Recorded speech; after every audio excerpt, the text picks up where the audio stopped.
So I clicked that button.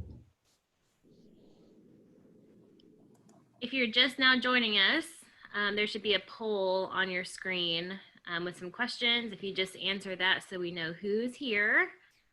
We have some more questions coming.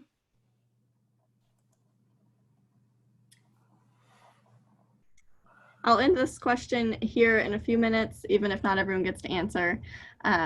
And we'll start a new one shortly with some more fun questions. So keep an eye out for that. Parents are still in the lead. So students, if you're here, make sure you vote.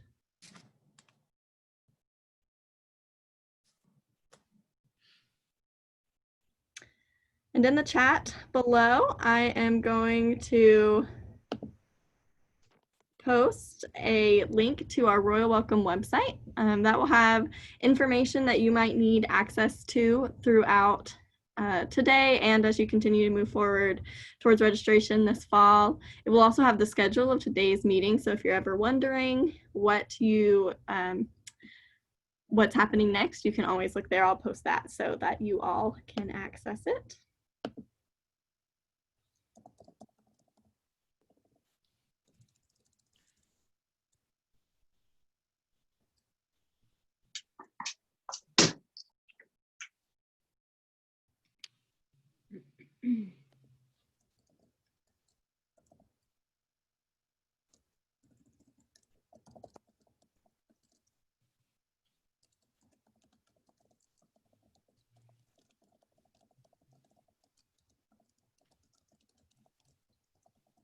Alrighty, I'm going to end this poll now. Parents are still in the lead, so hopefully we have lots more students join soon, but parents, we're so glad you're here, and we are so happy to have this opportunity to answer so many of your questions and give you a clearer picture about what the rest of the summer and the fall will look like. So thank you for joining. I'm going to end this one, and you'll see which one won. Yes, parents won. Cool. I'm going to put up another poll here shortly. We have lots more students now. I know we do. Maybe I'll do that one again later. Well, I actually thought, oh, did you? So,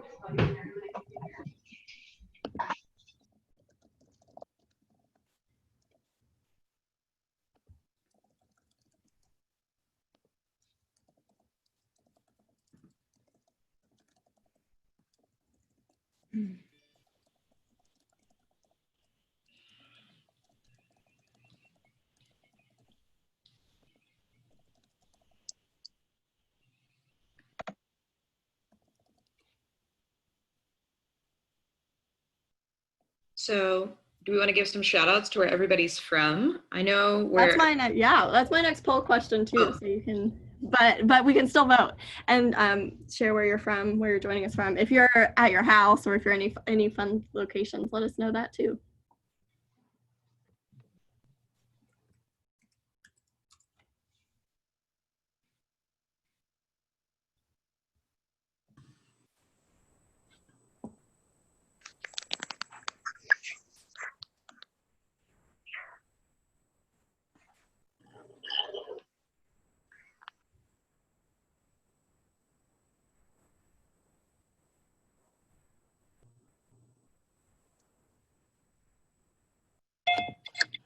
Well, I'm joining from my home office here at my house, but I see some people are joining from much more interesting places, like the car or maybe the baseball field or the softball field. Do I see that? Joy says, yeah. Awesome. I love it. Where's everybody else chilling out in their houses? Or maybe, looks like Jason Kaufman's in, is that a spaceship? What do we have going on there? It's a fun virtual background. I like it a lot.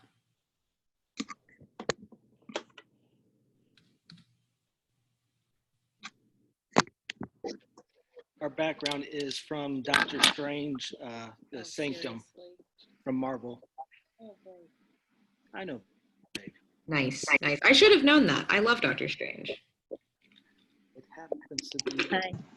The little people running I put up our behind me. next polling question. Where are you from? Tennessee, Indiana, Illinois, Kentucky, or Michigan, or all other states and countries? You might be thinking, why such strange categories? And it's because that is our admissions counselor territory, so we can see which admissions counselor has the most people joining this meeting today. Is it Kaylee from Tennessee, Christy, who helps students from Indiana, Illinois, Kentucky, or Michigan, or Tori, who helps students from all other states and the rest of the world? So we'll see who has the most people. Right now, coming in first, just pulled ahead. It was tied with Christy here shortly, so we'll see who wins the highest participation award this meeting.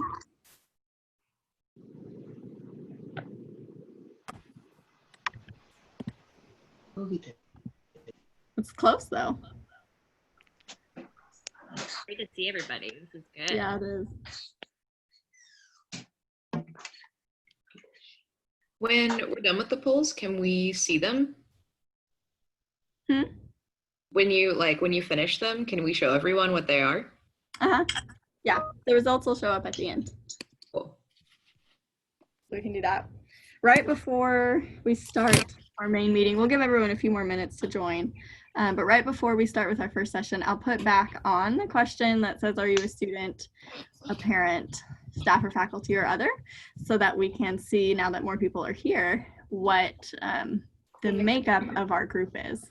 And hopefully that will help us answer more questions and tailor our information specifically to you. Hey, Stephen, I don't see you on there.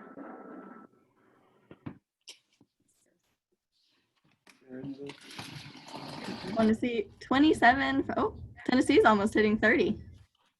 That's great. We're almost at 90 people, which is good. We should have a few more left to join.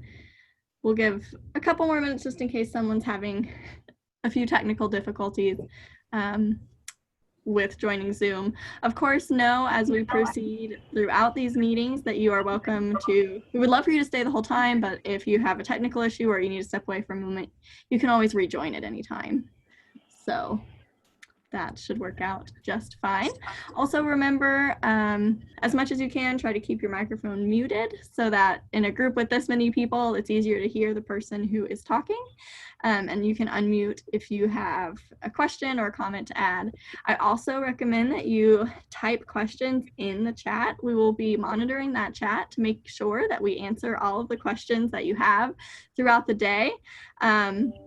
We might save your question until the end of the session until we can answer it, but if you put it in the chat, we will see it and we will make sure we answer it before we move on to the next session. So remember to use that function as much as you can.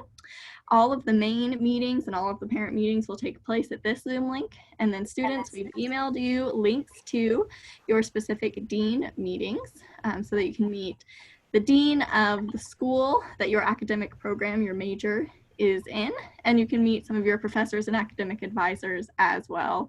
We'll post the links to those meetings when that time comes too. And if you don't know who your dean is, just shoot us a message and we will let you know. We want to make sure that everyone can get to all of the right places throughout this.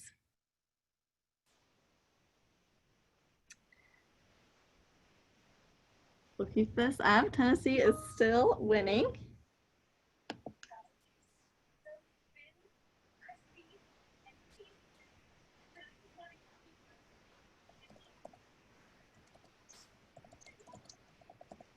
We will get started at 1:05 here in just a couple of minutes.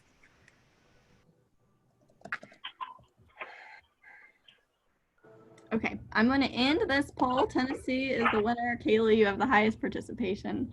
Congratulations to you, but we are so happy for all of you that can join us today. And I'm going to flip back over to poll question 1 and tell us if you're a student, parent, JU staff or faculty, or someone else, a friend, the other family member. If you voted in the first poll, vote again because those results are gone now and we are starting over on this one. Students are in the lead this time. There it is.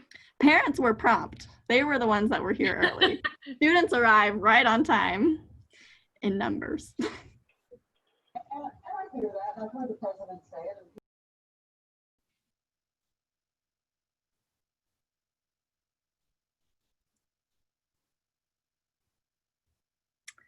we're 63% students-ish, about 30% parents, 8-ish% JU staff and faculty, and no other. So we're all either work at Johnson, we're students, or we are parents of students. So that's great. All right, it is 1:05. So without further ado, we will get started in our meeting. Our first session will be a welcome from Dr. Thomas Smith. He is the president of our university. He has been at Johnson as a professor, as a provost, which is basically the captain of all of the professors, and now as the president. He cares deeply for our community, and he cares deeply, especially for you, new students, and the families of our new students. So I'm so glad that you get to hear from him today. Without further ado, I will introduce Tommy Smith, Dr. Smith. I'm going to spotlight you, Dr. Smith, so that everyone. All right, good deal. Thank you, Lauren, so much, and hello everyone. I'm sitting here in the refectory of the White House. It's a large dining room that joins the president's private residence to the White House, which was where the presidents of Johnson lived from 1890 to 2007.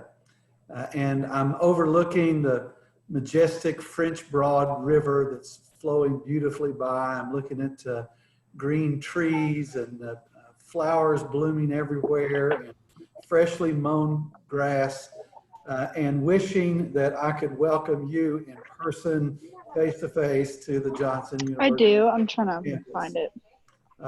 I think this spring was the most beautiful this campus has ever looked, and there were no students around to enjoy it. And so this is why I'm really excited to resume our on-campus instruction for the fall semester, and doing everything that I can do to make sure that that happens safely. Yeah. And of course, in the meantime, we do the best we can. And I'm so appreciative of your willingness to participate in this royal welcome online. My generation, we're called the boomers, and now we're all Zoomers, I guess, because of this technology. And I really do want to thank our staff for all the hard work that it's taken to make this happen. I appreciate that as well. It isn't ideal, but it's another lesson in learning how you adapt to circumstances beyond your control. And I hope you've had a chance to look at our fall planning guide. There'll be much more information, of course, about that from others throughout the program. So I want to talk just a few minutes about the value of learning together at an institution of Christian higher education like Johnson University, and then the values that will be cultivated to help form you as a student, to become an effective servant of Jesus Christ in extending the kingdom of God among all nations. So 2 points, value and values. So if you can count to 2, you'll know when I'm going to be finished with this. First of all, the value of learning in community, the value of learning together. And I think that's why it's so important for us to resume face-to-face instruction. You can learn effectively through online education. Here at Johnson, we've been doing distance learning since the very beginning of our school. And our professors are especially skilled in developing and delivering online courses that are engaging and successful. But there's something about learning in person in community. There's something that happens in the classroom, in the dining hall, in the chapel, at a soccer game, the wing of your dormitory. It happens, and it communicates to me the great value of Christian higher education. So the value is not only what you learn, but who you learn from and who you learn with. Now, it is what you learn, and every student here at Johnson is grounded in the Word of God. Every academic discipline seeks to integrate faith and learning intentionally. You will ask and pursue all the important questions of life from a Christian worldview perspective. It is what you learn that's important, but it's also who you learn from. And you're going to have professors who are very academically competent men and women of faith. They care genuinely about your well-being. They invest in students in the classroom, but also through personal relationships outside of the classroom. Who you learn from is really important. And then who you learn with. As a student, you're going to experience a diverse community of your peers, other students who also love God, who share your commitment to the mission of God. And you will share, live, work, play with this diverse community. Students love each other, they challenge each other, they inspire and encourage each other. And so I just wanted to call attention, first of all, to the value of what you learn, who you learn from, and who you learn with. The value of participating in the Johnson University learning community. But in order to benefit from this first value, then you need to develop certain values. And these are manners of behavior. These are ways that we act, expressing in our daily activities certain qualities or characteristics that help us to engage effectively with our fellow students, with our professors, and with all the opportunities that we have to serve Christ in the world. And I want to mention 3 of these values and use a little acrostic. I want to use the word MAP, M-A-P, to help you remember them. And think of these values as a roadmap to help you find your way at Johnson University. M is for mindfulness. We need to be mindful of others and care not only for ourselves, but make sure that we're caring for the people around us. Jesus' second greatest commandment was to love your neighbor as yourself. And this is especially true during the challenges of this COVID-19 pandemic.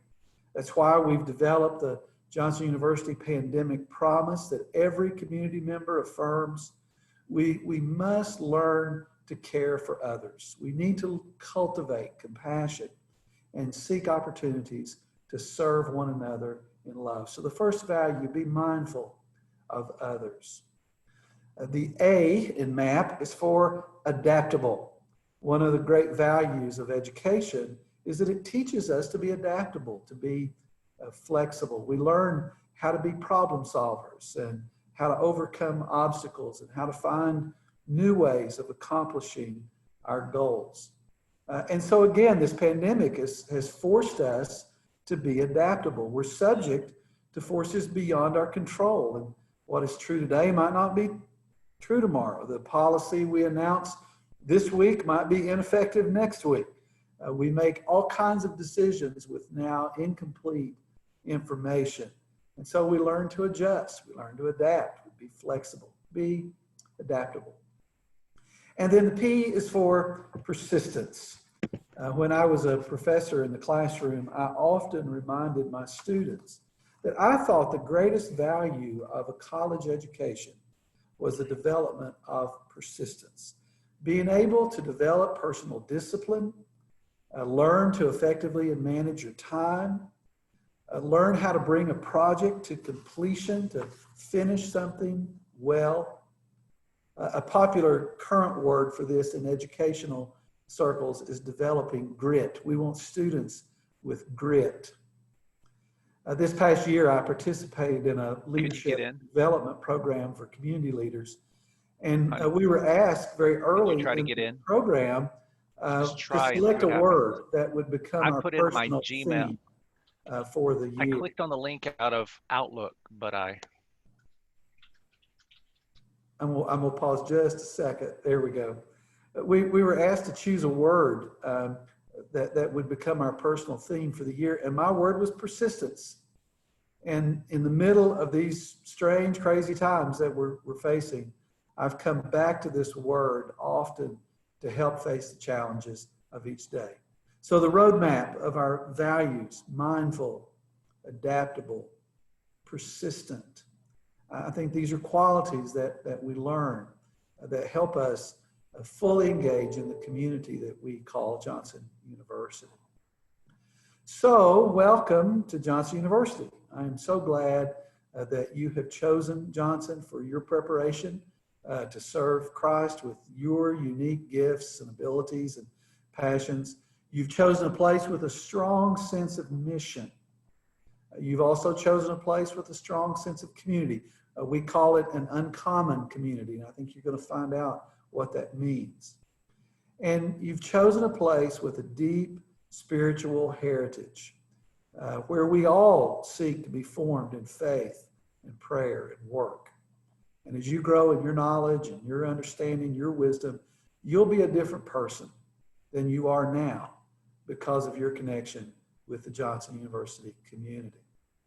I often tell our students that I love them. It's corny and it's awkward, and they don't quite know how to react when this strange old guy tells them that he loves them. But I do. I love you as our students, and it's because I understand true biblical love to be seeking the other's highest good. I want to seek your highest good. I want to assure you that I have your well-being in mind as we conduct our common life together.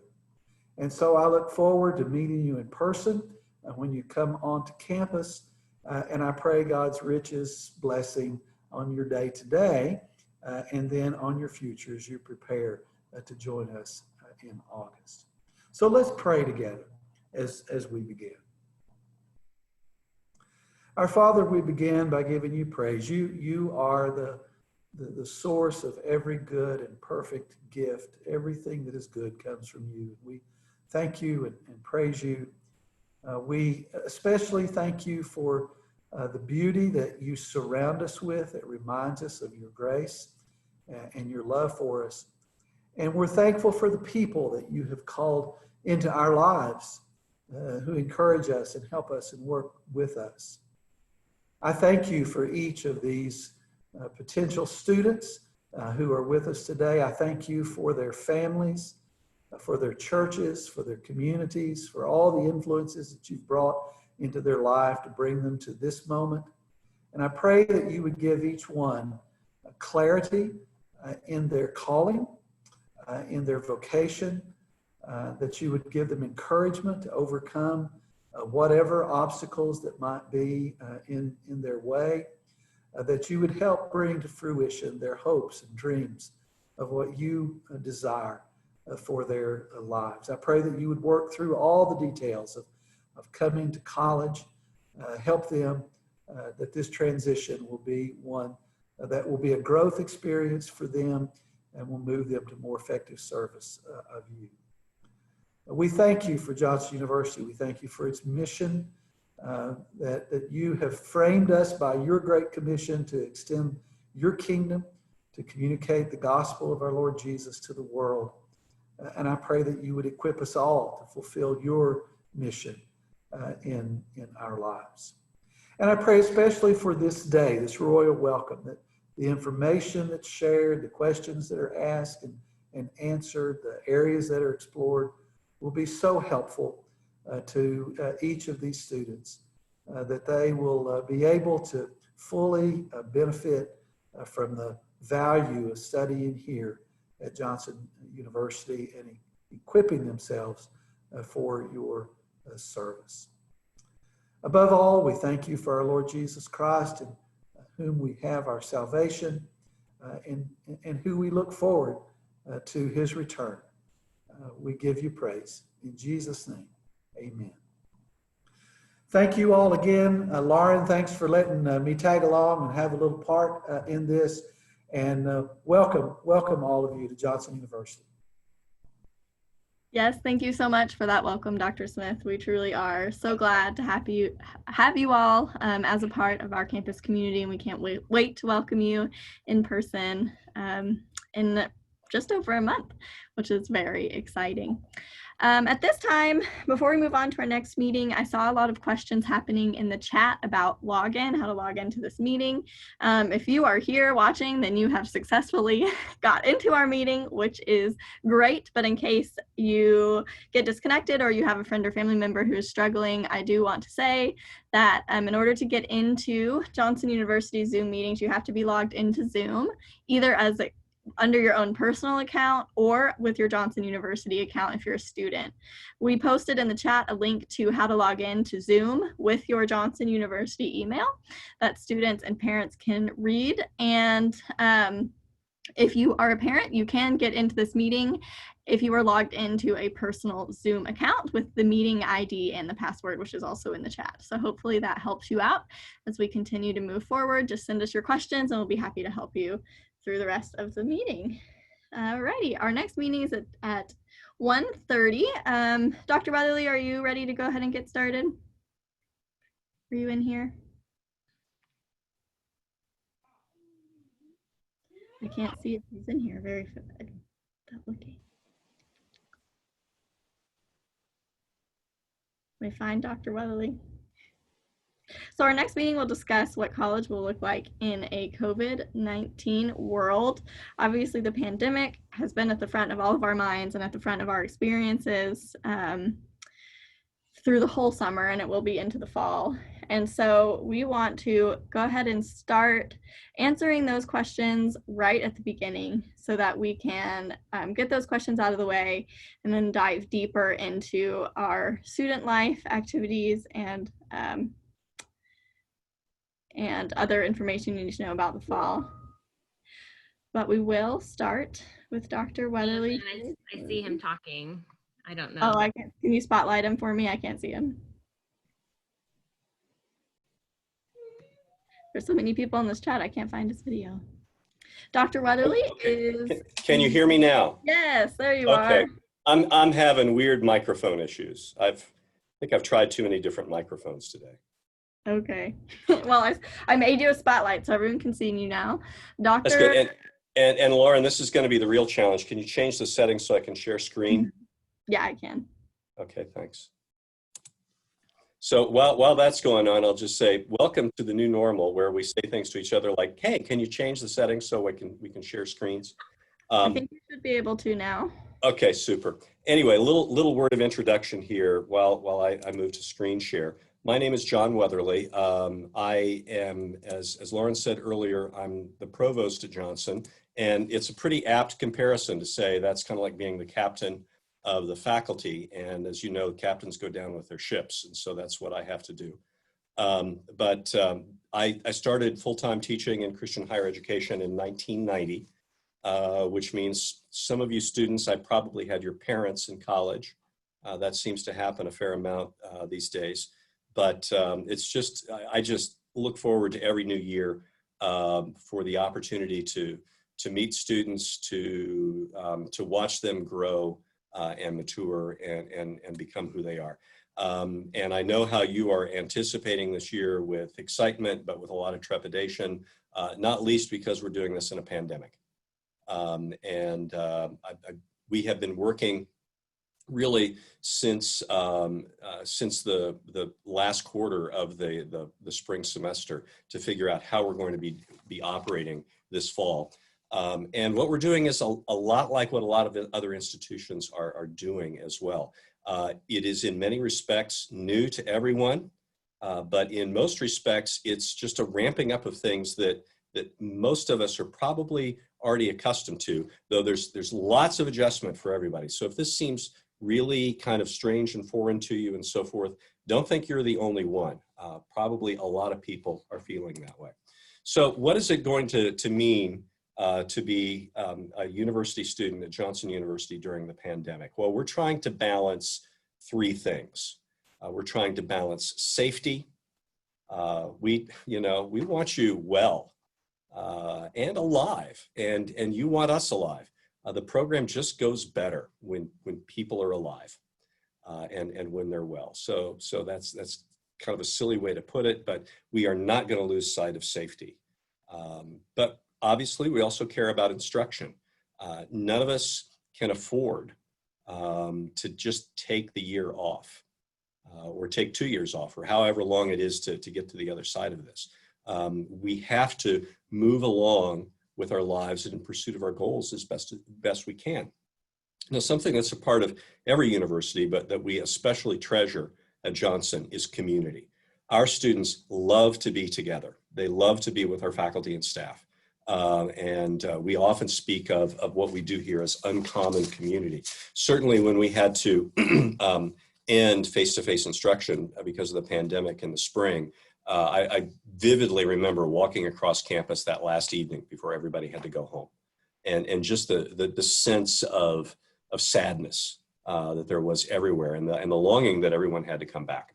So we're going to try to operate in a way that can bring all of these things together as best we can, so that we can stay together as long as we can, as best we can, to accomplish as much instruction as we can.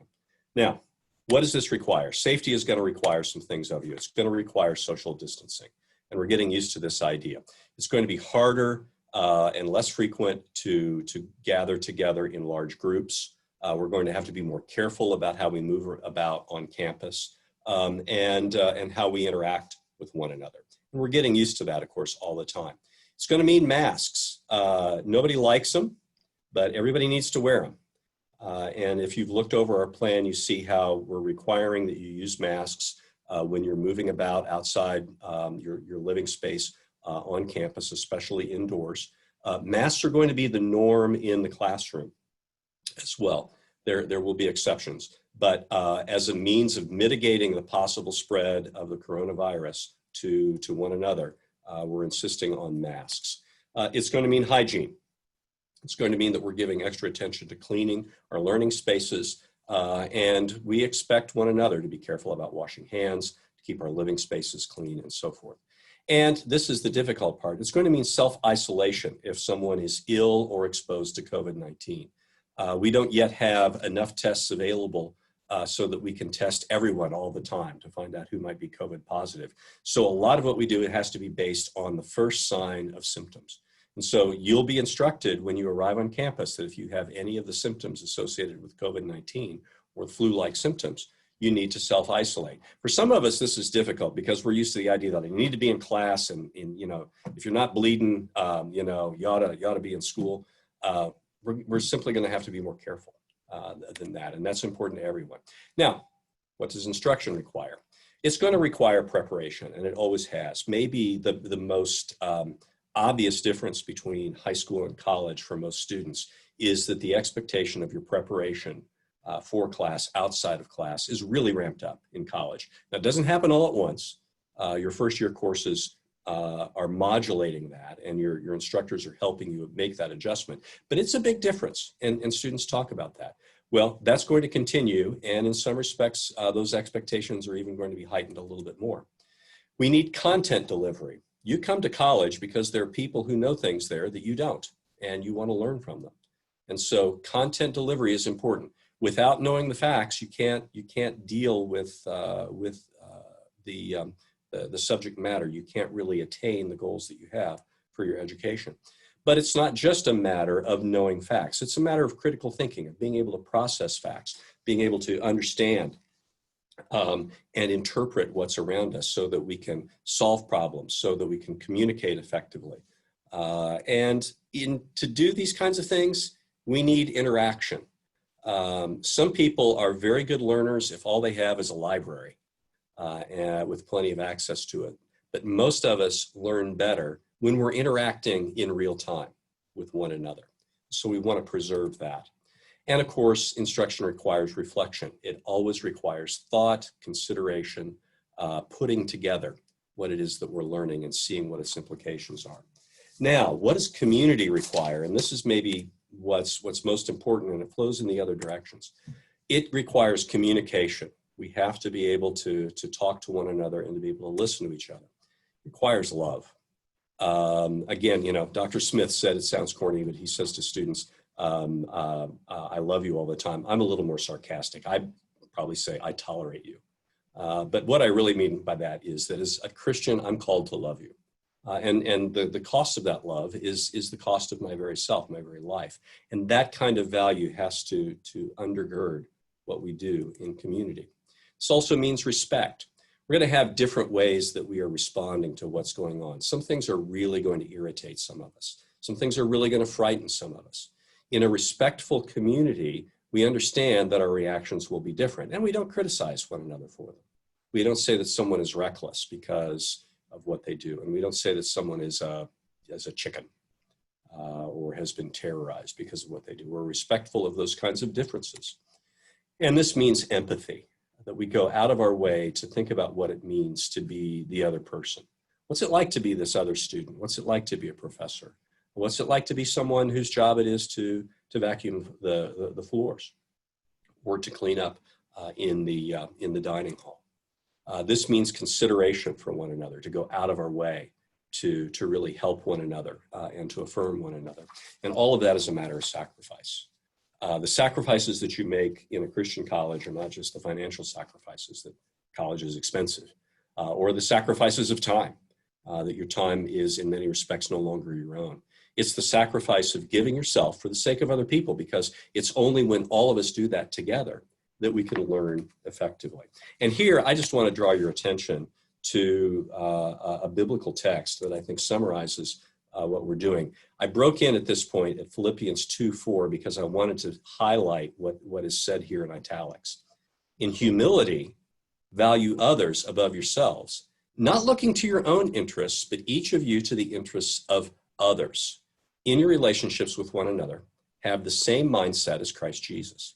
So look at that, looking to not to your own interests, but to the interests of others. It seems wrong that I'm going to be living in Christian community best if I don't care about myself, but I care more about other people. It seems really weird to think that I'm going to be best educated if I don't care about myself, but if I care about other people. But this is where faith in Christ takes us, because of who Christ is and what he did, who, being in very nature God, did not consider equality with God something to be used to his own advantage. Rather, he made himself nothing by taking the very nature of a servant, being made in human likeness, and being found in appearance as a man, he humbled himself by being obedient to death, even death on a cross. Therefore, God highly exalted him to the highest place and gave him the name that is above every name, that at the name of Jesus, every knee should bow in heaven and on earth and under the earth, and every tongue acknowledge that Jesus Christ is Lord, to the glory of God the Father. I call this the cruciform basis for community. Cruciform meaning cross-shaped. Something that I say to students when I'm at my most pointedly sarcastic, but it still means something. I say, whatever it is I just told you to do, it's not as hard as hanging on a cross for a day. And that's something I tell myself often as well. We're going to have to do a lot of difficult things in this coming academic year to support one another, to get our education done and to maintain our community and safety. But by the power of Christ and following the example of Christ, I believe that we can do that. So how are we adapting our instruction for COVID-19? What does this look like in the coming semester? Many of you probably had the chance to look at our planning document and of the summary of that, so you've got an idea. But let's talk about what that looks like for instruction. We're calling this Mode X. And the reason we're calling it Mode X is that we can't think of what else to call it. In Education Ease, there are various terms that describe aspects of what we're doing. One is high flex, another is hybrid, another is flipped classroom. This is a kind of a blend of all of those things, but those may not mean much to you either. So let's get into the specifics. What does Mode X entail? What's involved here? Well, first of all, it means that we will do increased content delivery outside of class, and we're going to detail all of these things. But whereas you would spend more of your time in class traditionally learning content, there's going to be a different balance now. Much more of that content delivery is going to be done outside of scheduled class time. That means that we'll use classroom time interactively. But it also means that we can have reduced time and reduced numbers in varying degrees in the classroom, and that's very important to our safety. And so this also means that we're going to have to make careful and clear use of our learning management system, or our LMS. Now, on campus, we refer to this as Sakai because that's the brand name of the learning management system we use. A learning management system is the computer program, which is based on the web and operates on any device that can access the internet. It's where we put all of our instructional materials that we want students to be able to access outside of class, with the exception of such things as textbooks or printed materials that students would need to have. So whether we're talking about a course agenda, review materials for exams, supplemental readings, links to materials, links to videos or audio recordings that we might be using. All of these will be found on the LMS. So let's talk about what increased content delivery outside of class looks like.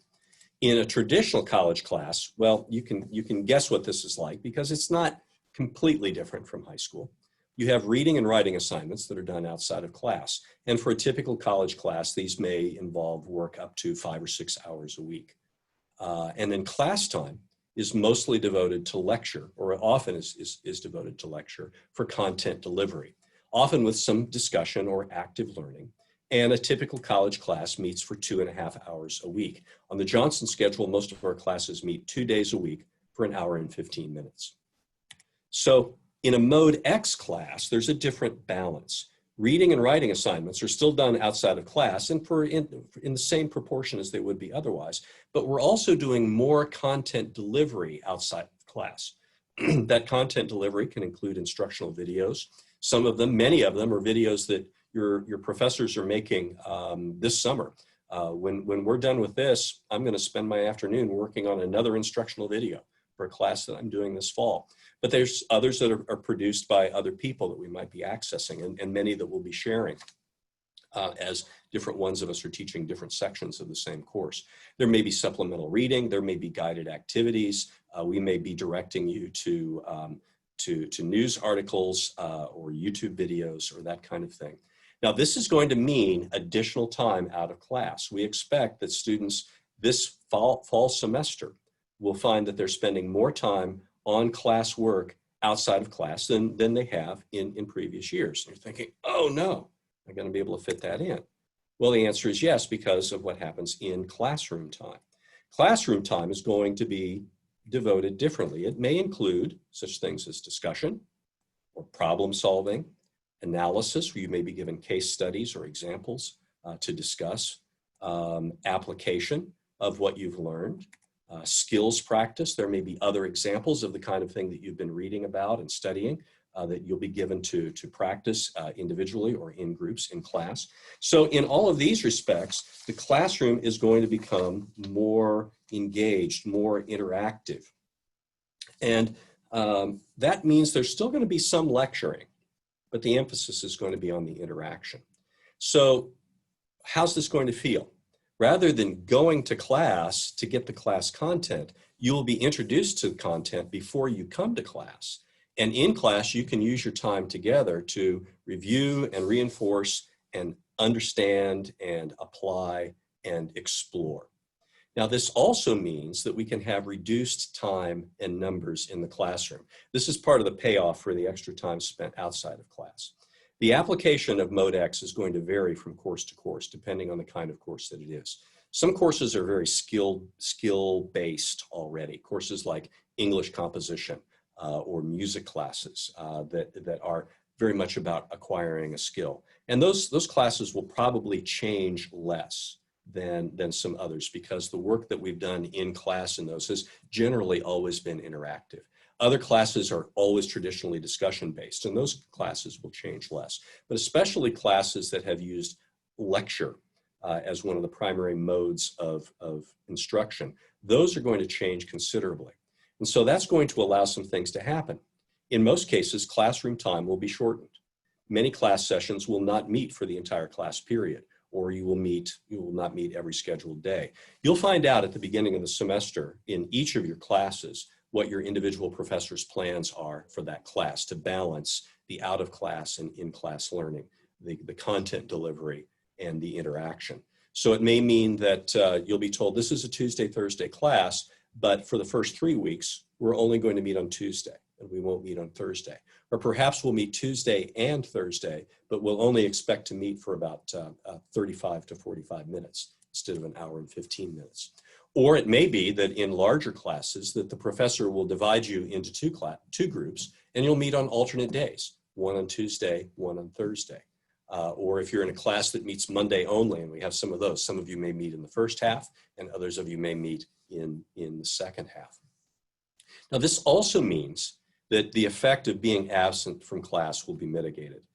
We always want students to be in class when they can, but we don't want people coming to class if they have symptoms. And so we want it to be as easy as possible for people to be absent from class and still keep up with what's happening in the class. So not only will much of your learning be taking place outside of class, we also anticipate that many professors will be making audio recordings where appropriate of what's happening in class, so that those who do have to miss because they might be showing symptoms will be able to still have a sense of participation even on those days that they might have to miss. And all of these things are going to enhance social distancing. We're setting up our classrooms to maximize social distancing. We're putting 6 feet between desks wherever possible. And in all but a few classes, you're going to find that that's going to be the norm. In all of your classes, of course, we still want you to wear a mask because that will help to enhance the mitigation of any virus spread. But you see how all of this is fitting together in a way that both develops safety as well as pursuing instruction.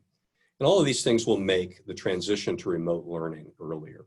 We've announced that after Thanksgiving, we're going to finish the semester on remote learning, meaning that class time will be done using Zoom. Final exams will be delivered remotely using Sakai and other internet resources.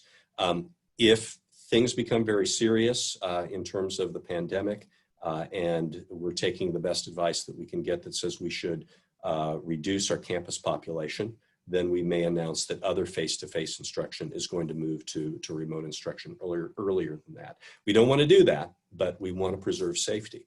So with these kinds of resources that we're building into our courses over the summer, we believe that transition will be easier.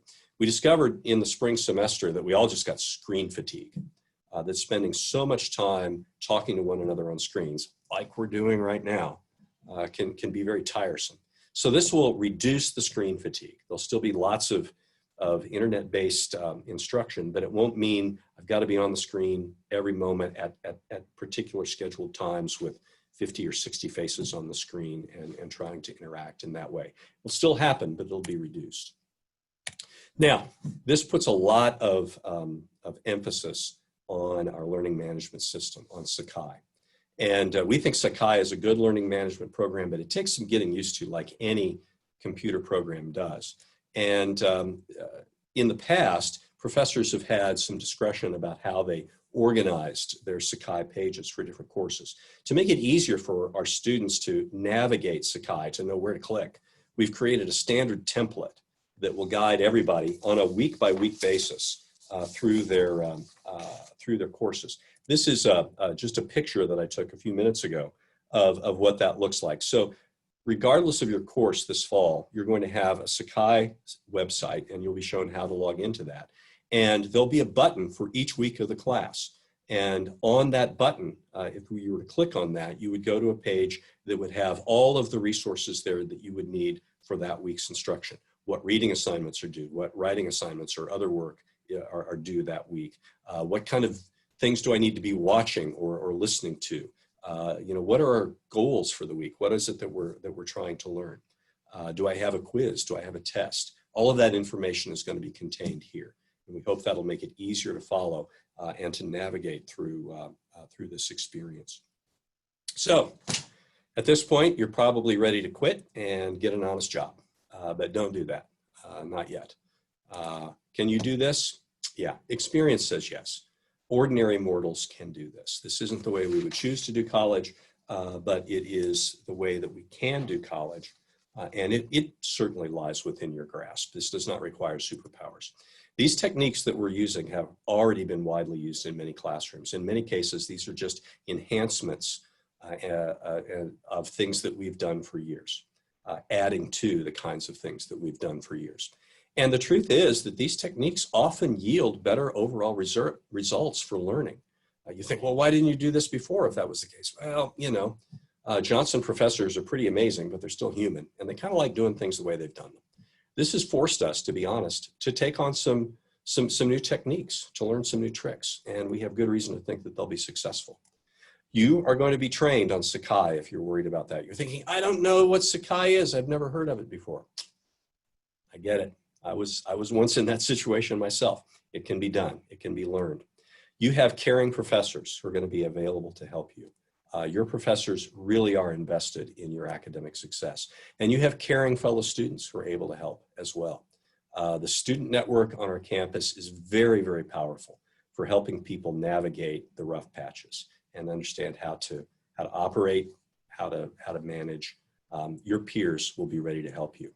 And you have the resources of our academic support center and of our distance learning help desk. These folks are always ready to answer questions from the simple to the complex.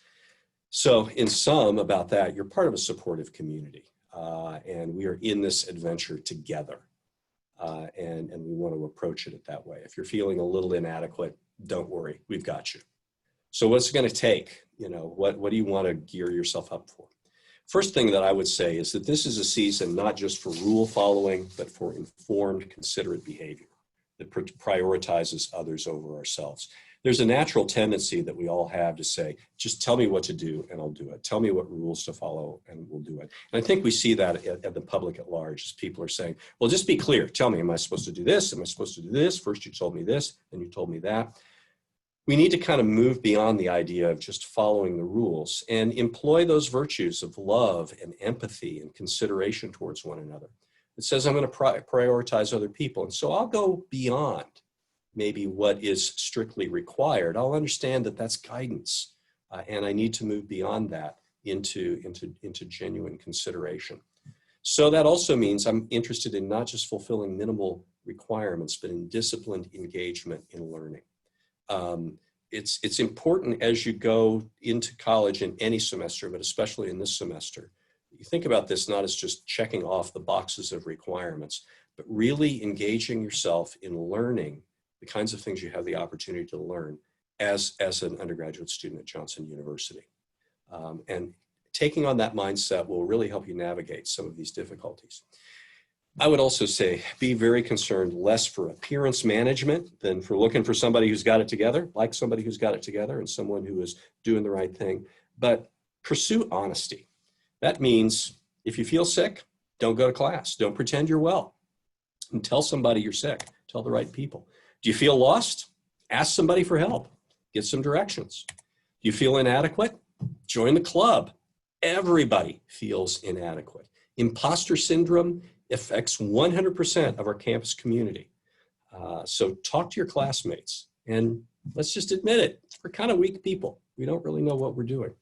This is the key to that. The God of the Bible always works through the weak who know that they're weak. All of my heroes are weak people whom the Lord made strong. And certainly when we're facing this pandemic with all of its uncertainty, that gospel truth is vital to how we live.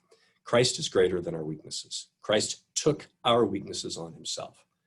That's why we believe this Christian gospel. That's why we're doing crazy things like going to a Christian university.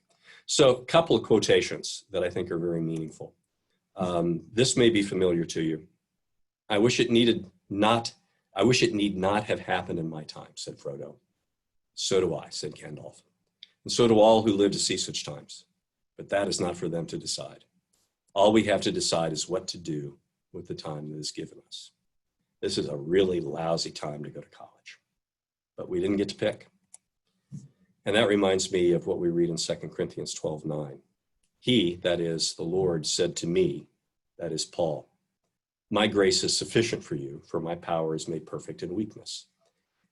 That's where we are. This is a situation of weakness, and but together and empowered by the Lord, I think we have the strength to carry through. Lauren, looking at the clock, I think we've got a few minutes on the schedule. If we could do some Q&A now, if you think that's appropriate. Yeah, I think that's great. Let's definitely do some Q&A. The best way to submit your questions to us is through the chat. So just chat us your questions and I will read them aloud. Dr. Weatherly and the other JU staff who are in this meeting now will help answer those questions. And we have one question from a parent that says, if a student exhibits symptoms and they have a roommate, will they be able to separate so that, like, from their roommate, will they be able to move rooms? I think This is something that probably our student life staff will be able to answer better than I can. We're treating roommates as family units. And so that means that if we identify someone as showing symptoms, we want to isolate both people because we're going to assume that there's been some exposure with both. Now, we do have housing on campus that will move students to when isolation is needed. And while you're there, you'll have meals delivered to you, and you'll still have internet access. You'll be able to keep up with your classes and so forth. Our aim, of course, is just to keep infections at an absolute minimum and avoid them altogether. And that's why we're going to be encouraging you so much just to be diligent about minimizing your contacts with people outside of campus and being very careful with your interactions on campus to minimize the possibility of infection. As we're learning, we can go a long way towards this if we're wearing masks. I would have a mask on right now if we weren't on Zoom, I can tell you that. Absolutely. I will read through some more of these questions and answer some of them as we go. What will chapel be like this fall? How will it be different and how will it work? I can take a little bit of that, and some others might want to chime in. Our typical chapel routine is that we have chapel at 9 a.m. on Tuesday and Thursday for all students, and on Wednesday at 9 we have small group chapels. That schedule is going to continue, but the student body is going to be divided in half, and half will attend the large chapels on Tuesday and half will attend on Thursday. Now, the norm for chapel attendance will remain 3 chapels a week, but there will be other supplemental opportunities through the week in the evenings, on weekends and so forth, when students can gather in various ways for worship that will supplement those other scheduled times. Did I get that right, y'all? Because No, this, that's good. Good. okay, this is slightly out of my area. Yeah, that's good. What will food in the cafeteria, what will getting food look like? Different. Somebody want to speak to that? Sure, I can speak to that a little bit. So if by any chance you took a tour in the earlier part of this year, you may have seen a little bit of what it's going to look like. We are going to have a lot more distancing in the cafeteria, which that will mean less tables and less seats at those tables. That being said, I have had their question over the past couple weeks, am I even going to be able to sit with my friends and eat lunch together? Of course you will. You will be able to do so, but you're going to be able to do so safely. In terms of actually getting food in the galley in our cafeteria, it'll be less like it used to be. It used to be more of a self-serve kind of thing. In order to keep utensils and things, limited touch, we'll be serving you instead. More like a traditional cafeteria style. So without getting into too much of the nitty gritty, you're gonna be fed, you're gonna get to hang out with your friends, you're gonna get to eat good food, and you don't have to worry about it. I promise. We're gonna keep you safe. Dr. Weatherly, we had a couple people ask about traveling off campus for Tennessee residents and for people outside of Tennessee. Are there any regulations for when and how much and how far? This is a good example of what I was talking about. And this is, again, this is kind of a student life question. I don't want to avoid it, but this is the kind of thing I think we can continue to discuss in other sections. The rule of thumb that we're articulating is that we want you to stay on campus as much as possible and avoid contact off campus. Now, people can have off-campus jobs, that's fine, but they should observe appropriate social distancing, masking, hygienic behavior and so forth when they're doing those kinds of things. For those who live within the 9-county Knoxville metro area, we're less concerned about your travel. But even if you travel within that area, you want to do everything that you can to minimize the possibility of contact with people who might be carrying the virus without knowing it. For people who live outside that area, we're not going to tell you, no, you can't travel. We're not going to put an ankle bracelet on you, but we are going to ask that you be very, very careful about that travel, that you minimize it. There may be a special occasion that you want to travel back for, maybe a a family birthday or something like that. We understand that. But when you go, be careful, you know, and observe appropriate social distancing. Maybe help the rest of your family understand the importance that when they're together, they ought to mask up. You don't want to end up in a situation where you're unknowingly exposed and then you bring that back to campus. We just, you know, if we're careful about this, we're going to do really well.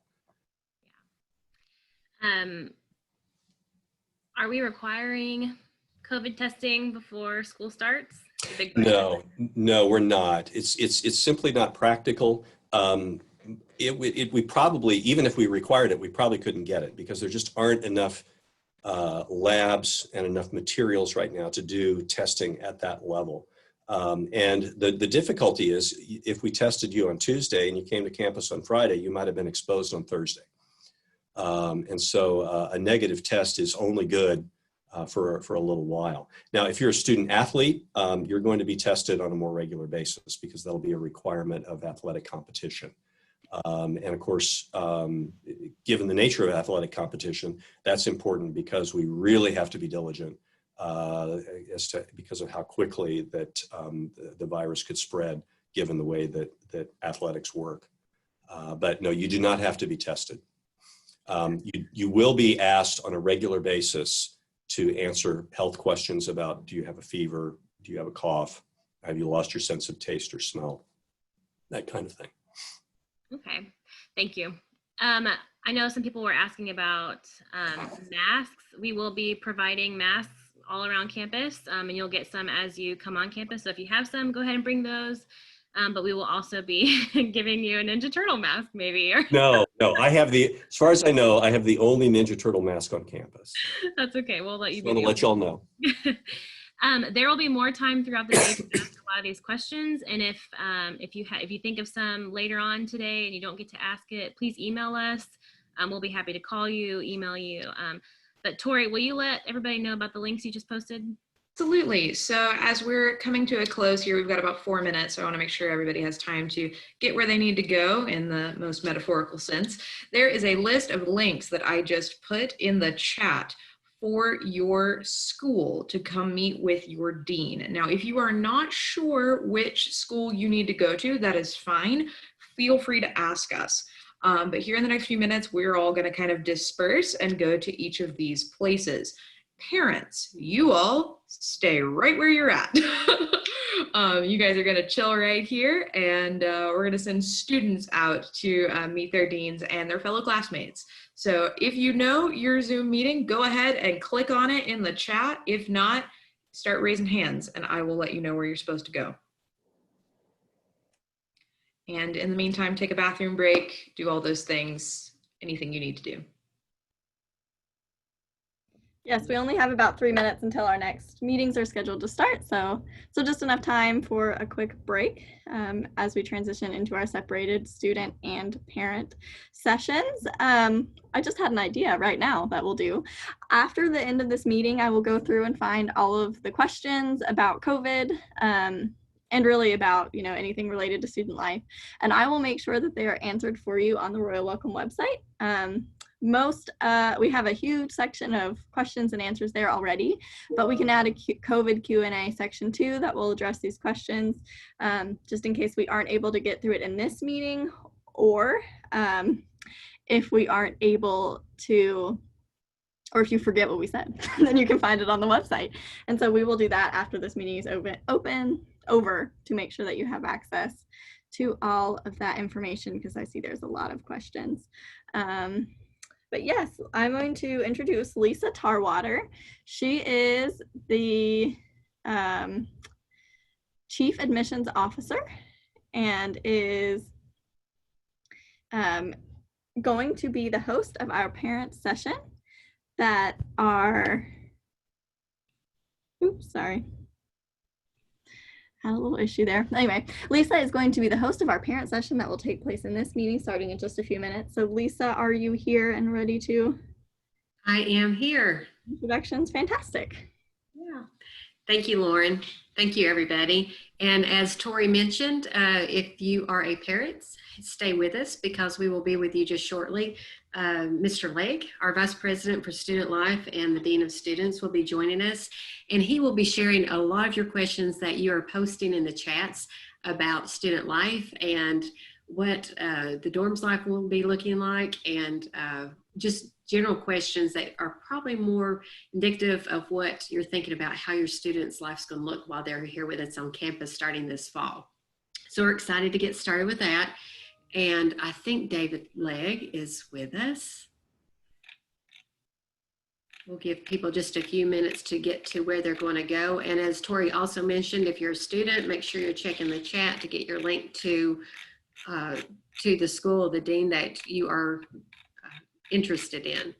And if you don't know, we can get you directed in the right area. Yes, the chat here. I see Deborah helping some people out. So just post there and we can get you to the right place. And we need to unmute David. Can you hear me now? Yes. I can. Okay, good. Again, I want to introduce Mr. David Legg, our Vice President for Student Life and Dean of Students. And he heads up all student concerns and heads up our department in that area. So we're glad to have you with us, David. Thank you. I'm glad to be here, Lisa. Thank you. And I'm glad to see all the parents with us today and the students as well. And I know that you've got a lot of questions. That's why you're here. I just wanted to say, beyond a word of welcome, I wanted to share with you that we do have on the Johnson Royal Welcome website a section about student services and student life functions that are available to both the students and to you as parents.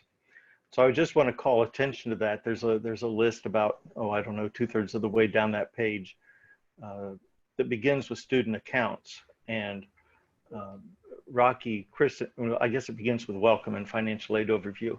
Rocky Christensen will join us here in just a minute to talk about financial aid, student accounts, and I believe work study.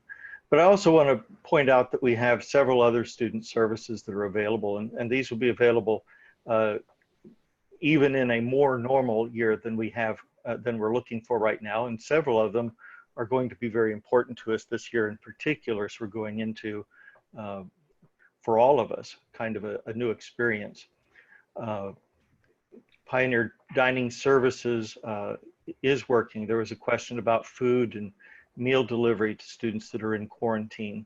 Students who are on board plans, who have meal plans, will still have access to food, and Pioneer will prepare those meals, and student life staff will deliver. The health services area of students of our student life department is one that is going to be very important too. In a more normal year, Keely Mead, who is a registered nurse, meets with students and helps them figure out whether they need to go to a doctor or whether they need to stay home, or whether they should just, if they need to go to a doctor, helps figure out insurance. This year, it's going to be even more important because we are going to be screening and asking our students to screen themselves for flu-like symptoms, just like everybody else in the entire country. And students who do have flu-like symptoms are going to be asked to contact, if they live in the residence hall, they're going to be asked to contact the student life staff in the residence hall, and the student life staff will contact health services.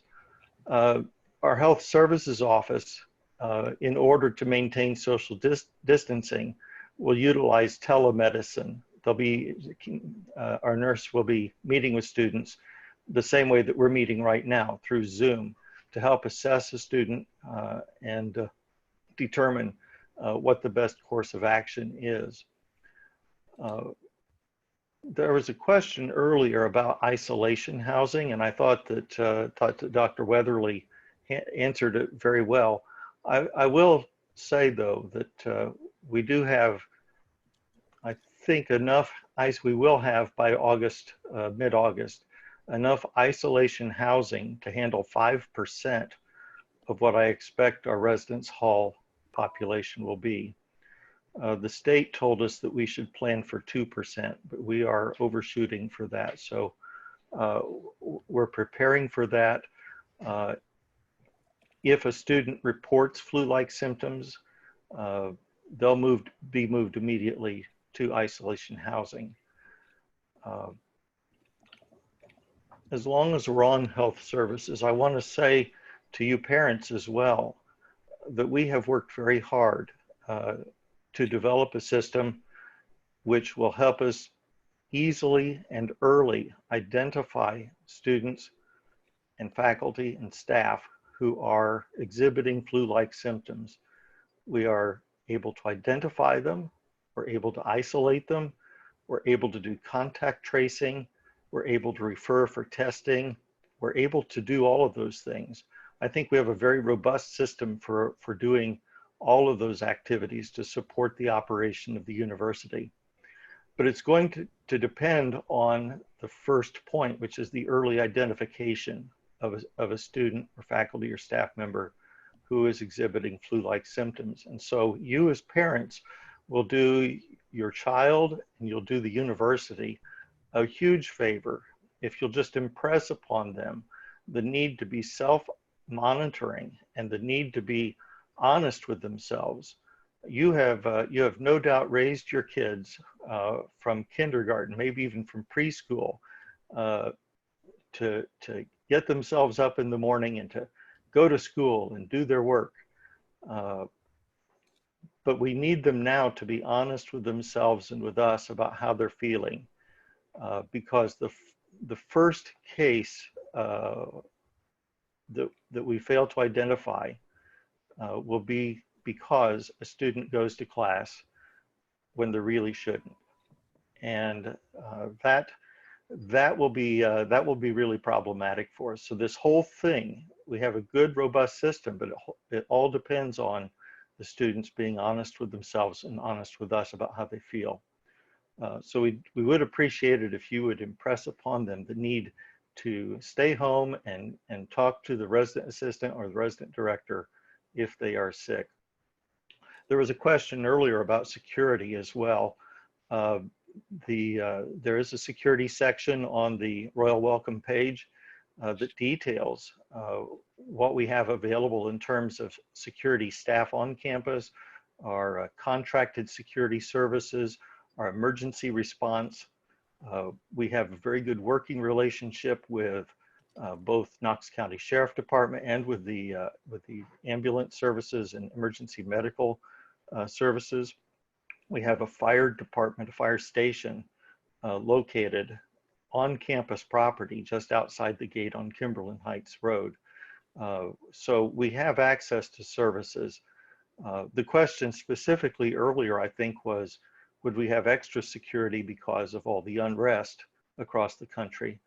I think that we have adequate security to deal with that. One of the nice things about being located in Knox County in East Tennessee is that we're in a community that's very friendly to faith-based organizations and faith-based institutions. And so I think that we have a lot of support from the community, and I think that we're in good stead with them. Campus store is available. That's also where students and staff pick up packages that are mailed to them or sent by UPS. That's where they can pick up their books if they order to have them shipped here. Counseling services are available. We're still kind of working out what that's going to look like. We have an excellent counseling center with excellent staff that is eager to help students work through issues big and small. Sometimes we have students that come here having had really traumatic experiences who benefit from the counseling, but sometimes it's less traumatic. Sometimes it's just a matter of being separated from home for the first time. But we have counseling services that are available for that. They're free. I like to tell students that they're free in the sense that you already paid for it. in your fees, but it is free and it is quite good. I'm really happy and really satisfied with what we have to offer there. Academic support, Lisa, is Kelly joining us, or is? Not that I'm aware of. Okay, well, we have academic support services, which include first generation student support services. Students who have IEPs or similar can get academic coaching, but you don't have to have that. Our academic support center is there to help any student who goes in, maybe just needs a little help with homework or some tutoring. Excellent services are available. And the Academic Support Center also helps students who have disabilities. And finally, information technology. Technology is more important than it's ever been this year. We really found that out with our remote instruction in the last half of the year, last half of the semester. And I have a note from our IT office asking me to tell students and parents that they are advising,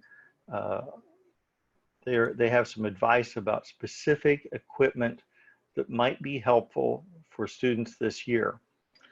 And I can give this to Lauren to post on the Q&A if need be.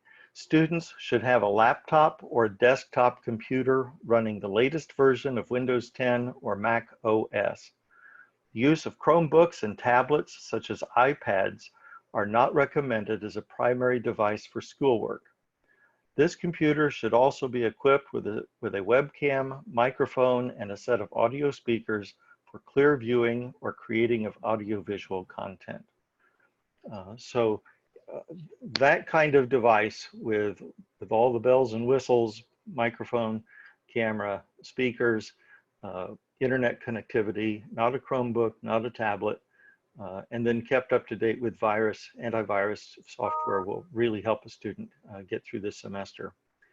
I may have missed a question or two, but Lisa, that's really about all I have to say, unless you have something more. No, I think you did cover it well. They are a good support for our students, and yeah, I think you've got it covered. Good. All right. I just saw a question. Hi, this is Lauren. I just saw a question I would like to address really fast.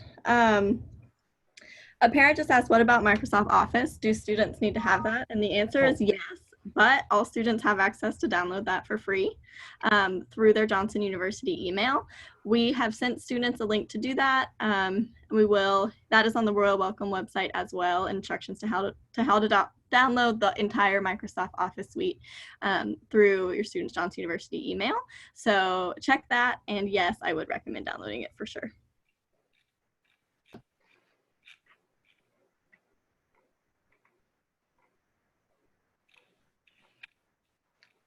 I might say one more thing about there was a question about travel. And again, I thought Dr. Weatherly answered it really well. Yeah, our planning document mentions the 9-county region around greater metropolitan Knoxville. I'm not real dogmatic about that. The point is that we kind of know, we can kind of keep track of what's going on in the community that surrounds the campus, which includes Knox County and several counties in East Tennessee. It's going to be a little harder for us to keep track of what's going on, say halfway across the country. And so we're really just asking students to stay close by where we can keep track of what's going on around us. There's lots of, there was a question about hiking from one of the students. I sure hope we can do hiking, because if the weather's nice, I plan to go hiking tomorrow.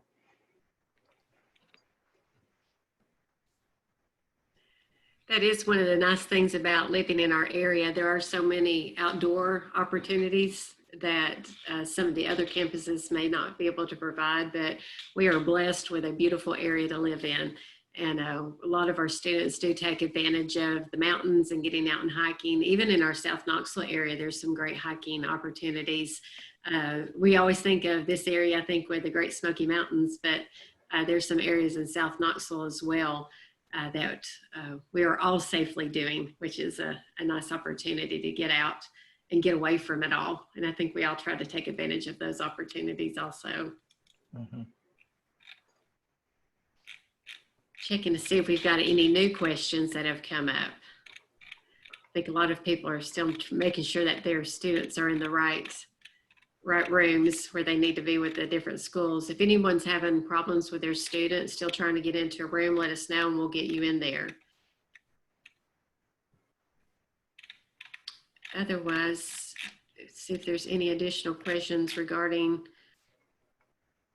that student life can address. We will have another session coming up later on that we'll be meeting with the resident directors, talking about dorm life and what to expect in that area. Lisa, I'm going to let you turn it over to Rocky in just a moment. The last question that I saw, well, there's two last questions. One is about athletes and their travel. The athletic department has their own travel regulations, and so questions about that should be directed to, I think, the coach or the athletic director. And then there's a question about curfew. Yes, we do have a curfew. We're still negotiating what that looks like for this year. I always wonder if you're ready to say that. It's always reasonable though, and it's always with the safety of the students in mind. Yes.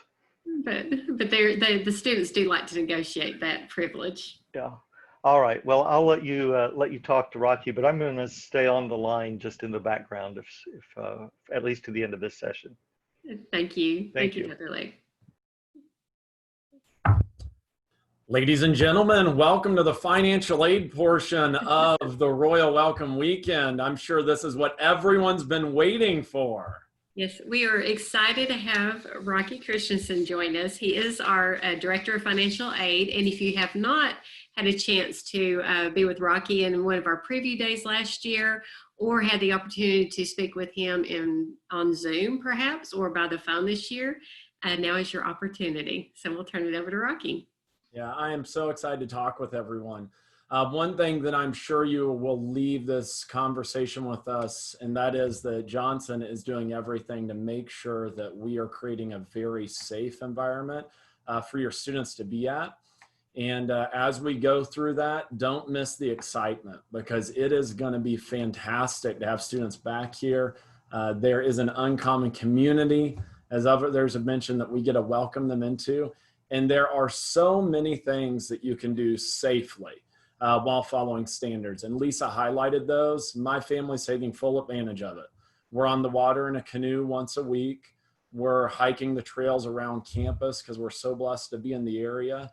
Mountain biking. South Knoxville's becoming known for biking even among the other surrounding states. It's just a really great place to be. In fact, I'm surprised we don't just see a massive spike once other students see the other options out there for following some of these safety concerns at versus the wonderful opportunities up here at Knoxville. So we're excited. We're excited to see everyone back soon.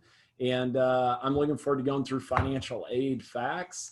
For my side of it, I'll probably reference you back to the really great layout that we have on the website that lays out a lot of the key factors that we want you to be aware of for the Welcome Weekend. So if you go to your Royal Welcome 2020 and you scroll down through there, you're going to see a deep dive presentation that I did that we broke up into sections. So if you're curious about teach money, Pell Grant money, awful acronyms like SEOG, some things like that. If you want just a general overview of financial aid, I'd recommend you go through that. It is about an hour all told, but you could skip around sections and see which sections are most applicable to you. However, knowing the stage of the process that everyone's already in, I'm gonna really hit a lot of highlights and leave an opportunity for questions to make sure that you feel comfortable with your ability to afford your finances when you hit the door up here at Johnson. So with that said, on that same page with student accounts, and I don't know if multiple screen shares are allowed right now. Did I just share? Perfect, perfect. Okay, so I'm gonna drag my screen over. Oddly, my Zoom is really wanting to stay in front of this screen. Give me 1 minute here. I'm gonna drag this back around here. So are y'all seeing my page here? Does that look right? Yes, it does. That is so interesting. I've got everyone broke out. Okay, that's fine. Anyway, so if you go to your Royal Welcome link, which y'all should be really familiar with, and you scroll down, you're going to see 2 sections I want to draw your attention to. One is the financial aid overview. So if you're wanting kind of a general overview, you can go there. My assumption with this conversation is we're not going to spend a deep dive on all that information, but we want to make sure it's available to you. The second place is student accounts. Many of you are getting to the stage where you're going to be very concerned about bottom line, like affording the finances. What else do I need to have in place by the time my student gets here? Am I $100 short? Do I need to increase loans? Those are a lot of questions that are going to come out of your student account situation. So be sure to reference all of this information and be aware. You shouldn't worry if you don't have all that information. Those don't come out till July 15th.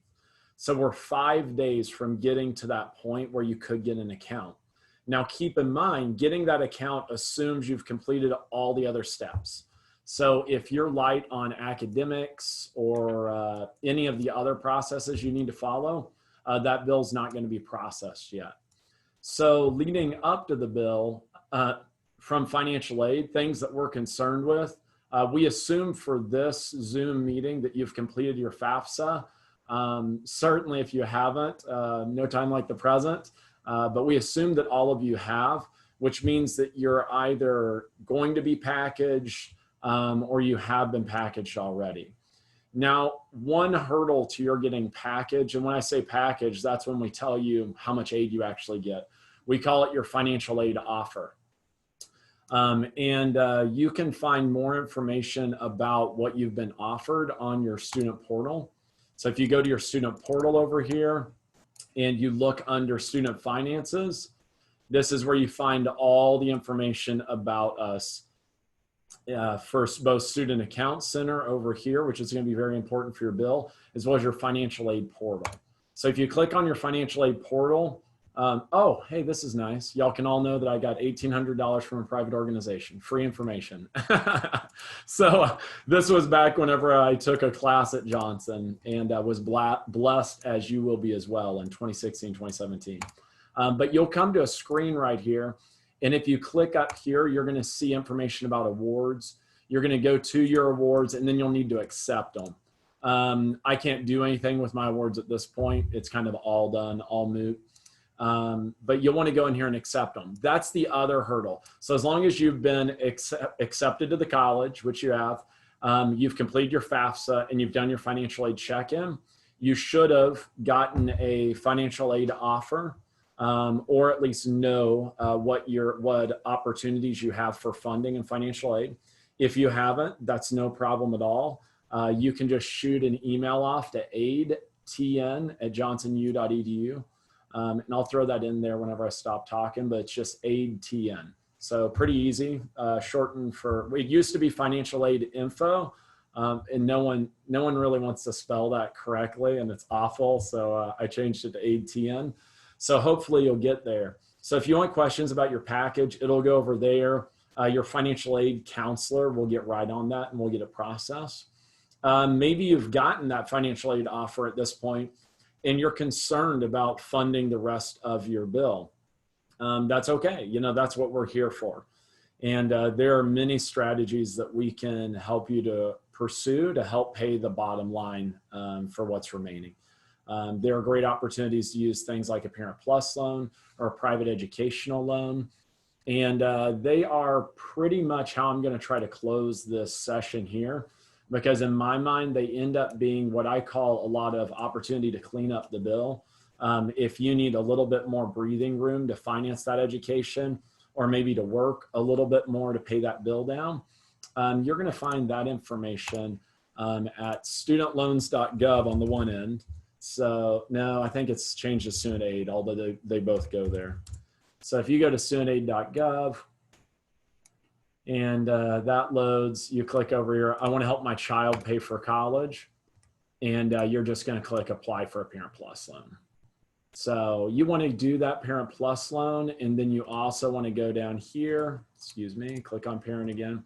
And then you're going to complete a master promissory note for a Parent Plus loan. Don't worry, the government will make sure you understand what that is once you click on it. The nice thing is that process takes about 30 minutes. I can't imagine any other loan you could apply for that you can complete the process in 30 minutes, and we can have your credit check pretty rapidly done at that point. However, I always recommend in conjunction with Parent Plus, some of you may already be pursuing that. That's perfectly fine.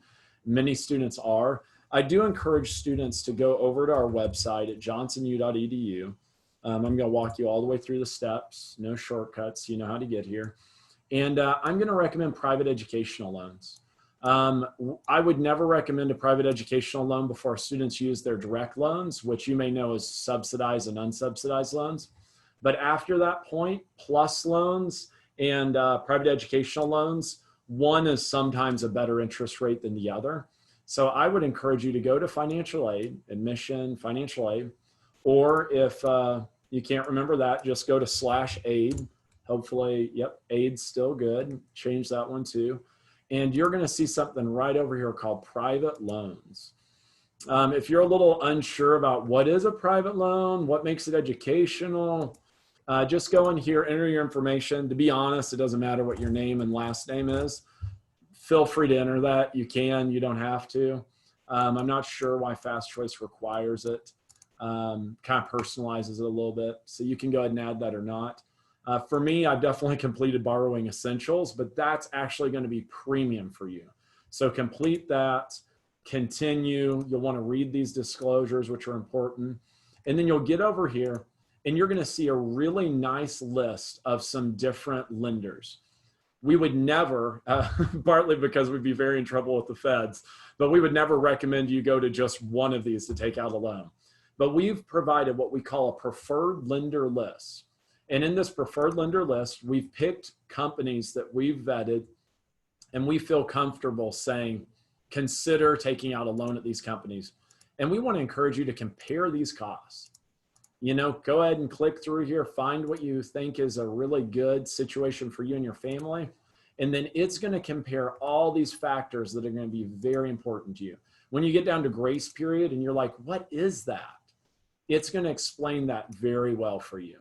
Similar to a federal loan, you still get 6 months after you graduate, drop below halftime or were to withdraw. We assume all of your kids are the perfect students and fabulous. So we'll only worry about them needing to hit repayment after they graduate. So well done raising them. Thank you for that. And again, this is just going on and it's very, very helpful. I say it's got lots of detail in a very positive way. Now, what I'm going to say may sound strange. I'm going to say apply for 10 of these. Why not? You may push back and say, what does that do to my credit score? It's kind of like a car loan. Verify this with private lenders. I do punt some of the specifics to them. But typically within a period of like 30 days, no matter how many times you do search for a loan, it'll take about the same hit as one. So I would always say if you need additional funding, go ahead and apply for the Parent Plus loan. You want to do that. That's easy for us to certify. And if we know you need additional funds, we can get it on your bill and you will have peace of mind. And that is huge at this time of the year, to have peace of mind to know that you can finance your students' education. But don't stop there. My advice, you can obviously do whatever's best fit for you and your family. Go ahead and apply for 2, 3, 5, 10, all of these lenders and see what the rates end up being and pick something that's going to be the best fit for you and your family. And the nice thing about that is we pull in the funds similar to a Parent Plus. So once you get authorized, we can process that all in-house. It's a very clean process. So those are the two things I want to make you aware of, kind of keeping a pulse on what I feel like your stage in the process is. So I'm now going to transition over and I'm going to check the chat real quick. And we'll see if there are any questions. So I don't know if we have anything. Rocky, I saw one about loans. I'll ask you. One said, what is the interest on the subsidized and unsubsidized loans? Oh, well, you know, I'm comfortable with this answer, and that is I always reference the website, which is great. It changes every year, and it's a formula that I won't bore you with explaining how they arrive at these percentages. The good news is these rates are down this year, and it's really exciting. So go to studentaid.gov, and we'll go in here. And here's where I apologize. I bookmarked this one deep in here. So what we will do, it should be understand aid, loans. And then when we understand our aid, as we're thinking through this logically, if you scroll down, I believe,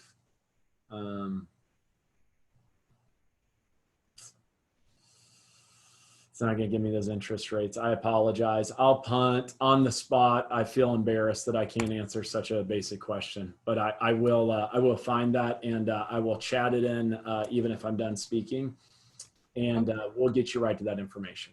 Yes, and Rocky, we can post links that we need to answer questions on the Royal Welcome website as well if you send that to us so that people can Yes, absolutely. Yes. Later. Parents want to know if they can access the financial aid portion of the portal. No, that's locked. So here's a really great situation you're going to find yourself in. And that is your child has finally flown the nest. And you just keep reminding them, you didn't raise no boomerang. Get out there. You know, you can do this. So no, but if your student decides to let you, to log in, show you that information, that would obviously be at their discretion. They're going to be protected by FERPA, which means that if a student does not specifically grant you access to records, welcome to a big apron string cutting situation by the federal government. You will never get access to that. And we will not share a student's personal finances in that way with you. We can advise you generally, and we can talk through that at a high level view. But you're going to have to work through that process at that point. There are some allowances depending on the student situation up until the point in which they enroll. But not accessing that, but as far as getting some of that information. So until that point, just keep working well with your student, keeping the fabulous relationship y'all have, and I'm sure they'll communicate everything to you. / you'll need to badger them and make sure they're on top of it, and to peek over their shoulder to make sure it gets done. Yes, FERPA is an important piece of legislation that guards your students' privacy, which is super important.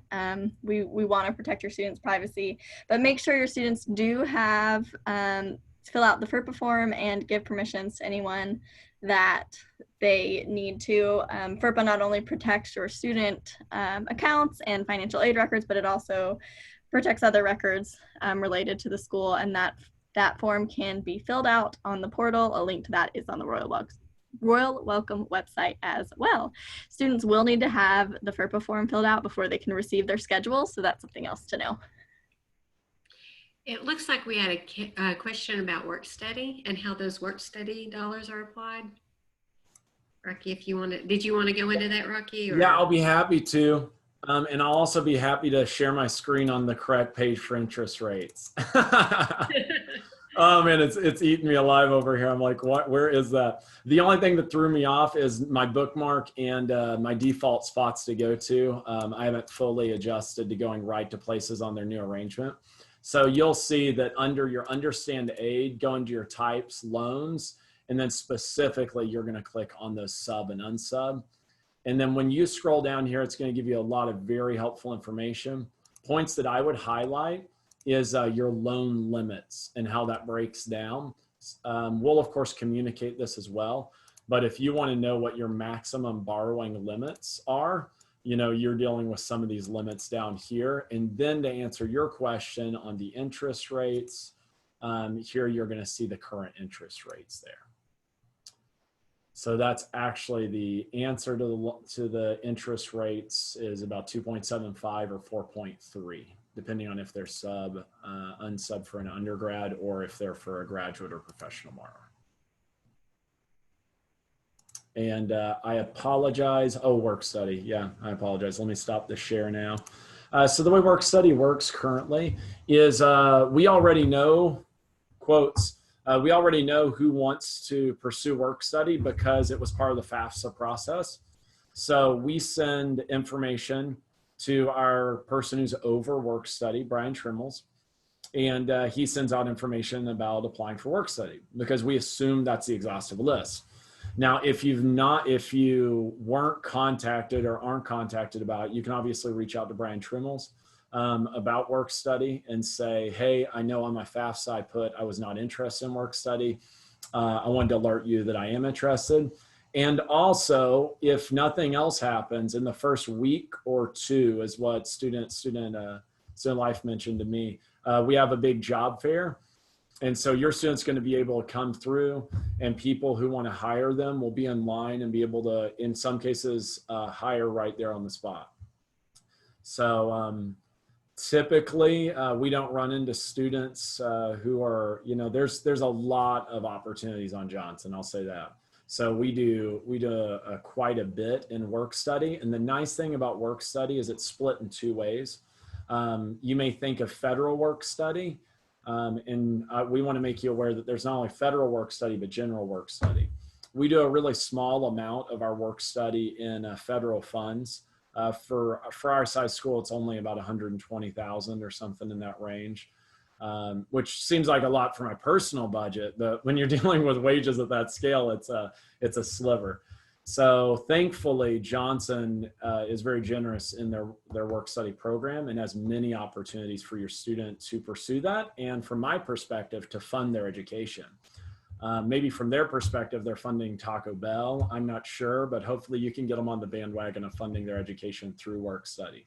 That's how it works. Either Brian Trimmel sends out the application, you pursue them directly, you go to the job fair, and then we do put something in their file, but it does not go on their student account. If a student wants to turn their check back over to pay for their education, they can, but we do not automatically keep those funds. So we pay a student a wage, just like all of us earn a wage with our respective jobs. And then it's up to the responsibility or choice or what's best for the student as far as what they want to do with the funds. But they are more than welcome to put that on their Johnson bill, to sign the check over and put it on that way, or any other method that's best for them.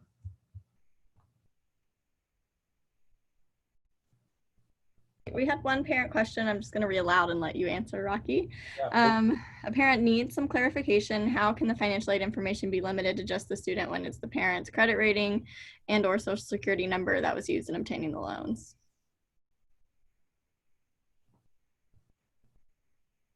Government. FERPA. Sorry. I'm sorry. That's how they work. Like, that's just how it works. I mean, if we were to get into the weeds, we would have to look at school policy. You're talking about, now someone mentioned that specific case, and then we could have a really long discussion about some potential allowances, but they are few and far between and would require a pretty heavy investigation. But there are possibilities, but I would probably just leave it as no. Otherwise, you'll spend a lot of money trying to dig through government regulations. So FERPA protects them. And to be honest with you, I don't know about y'all, but I mean, there is a point where, I mean, you are an adult, you are responsible, and you're also responsible to allow your family and parents to know your information. Like, that is not restricted. You can certainly have that information. If you're like, I'm paying $50 for you at college, I better see that information. Well, that's up to you and your student. So yeah, I mean, why? The answer is literally what I said: government, FERPA. But I'm kind of supportive of it. You know, it is a transition process. So, and you can certainly have access if they let you. So. Great. Here's another question. As grandparents raising our granddaughter, who is considered an independent student, the Parent Plus loan is not an option. Are there other options available for her that would not affect her independent status? That's a really good question for this crowd. I would recommend private educational loans at that point. The other thing to keep in mind is an independent student can spike their loans by another $4,000 that a dependent student can't. So they're going to be able to spike their loans much, much heavier than another student can. It is still possible that after spiking those loans by that additional amount, you still need to fund the education. We totally understand that. And there are students in that case. So on the one hand, I want to make you aware that there are increased allowances that we can automatically do in financial aid. Once we have your FAFSA, increasing those loans by that additional $4,000, no problem at all. We can do that. The aggregate loan limits are also higher too. So they're not just going to run out of their money sooner. The government does make allowances. If after the $4,000, they still need additional funding opportunities, private educational loans is a good path. Technically, before loans, I always recommend how much you can self-pay. Can you do a payment plan and then clean up with loans? So I do want to make sure that I kind of rewind a little bit and put that in place, because there are very flexible payment plans that you can sign up for. And you may not realize this, but the sooner the better. So even by the end of this month, I forget when it is, but the most payment periods you can spread it across, you would need to set up the payment plan by very early in August. So I would view July 30, into July as your deadline for that. So you can spread the payments, and then you can also do private educational loans. So. We have a lot of individuals asking how much do work study students make? Yeah, so it's a really hard answer to say definitively, but I can definitely, sorry, one thing about COVID that I loved is I forwarded all my phones to my mobile, and I realized this is great. Then I never miss anyone. They leave voicemails on my mobile, and I like to stay in touch. Well, whenever you have it linked to your computer for this, it's awkward, so I apologize. All that to say, for work study, I encourage students to run some figures on an average wage that we offer at Johnson for 10 hours a week times 16 weeks in the year, and rounding up, I say about $2,500 in a word year. Will they make $2,500? Depends on the job, depends on the hours. Will they make more than $2,500? Yeah, depends on the job, depends on the hours. So we definitely have students making more than $2,500, less than $2,500, but I would say $2,500 is not a bad number to have in your head. This is a good question as well.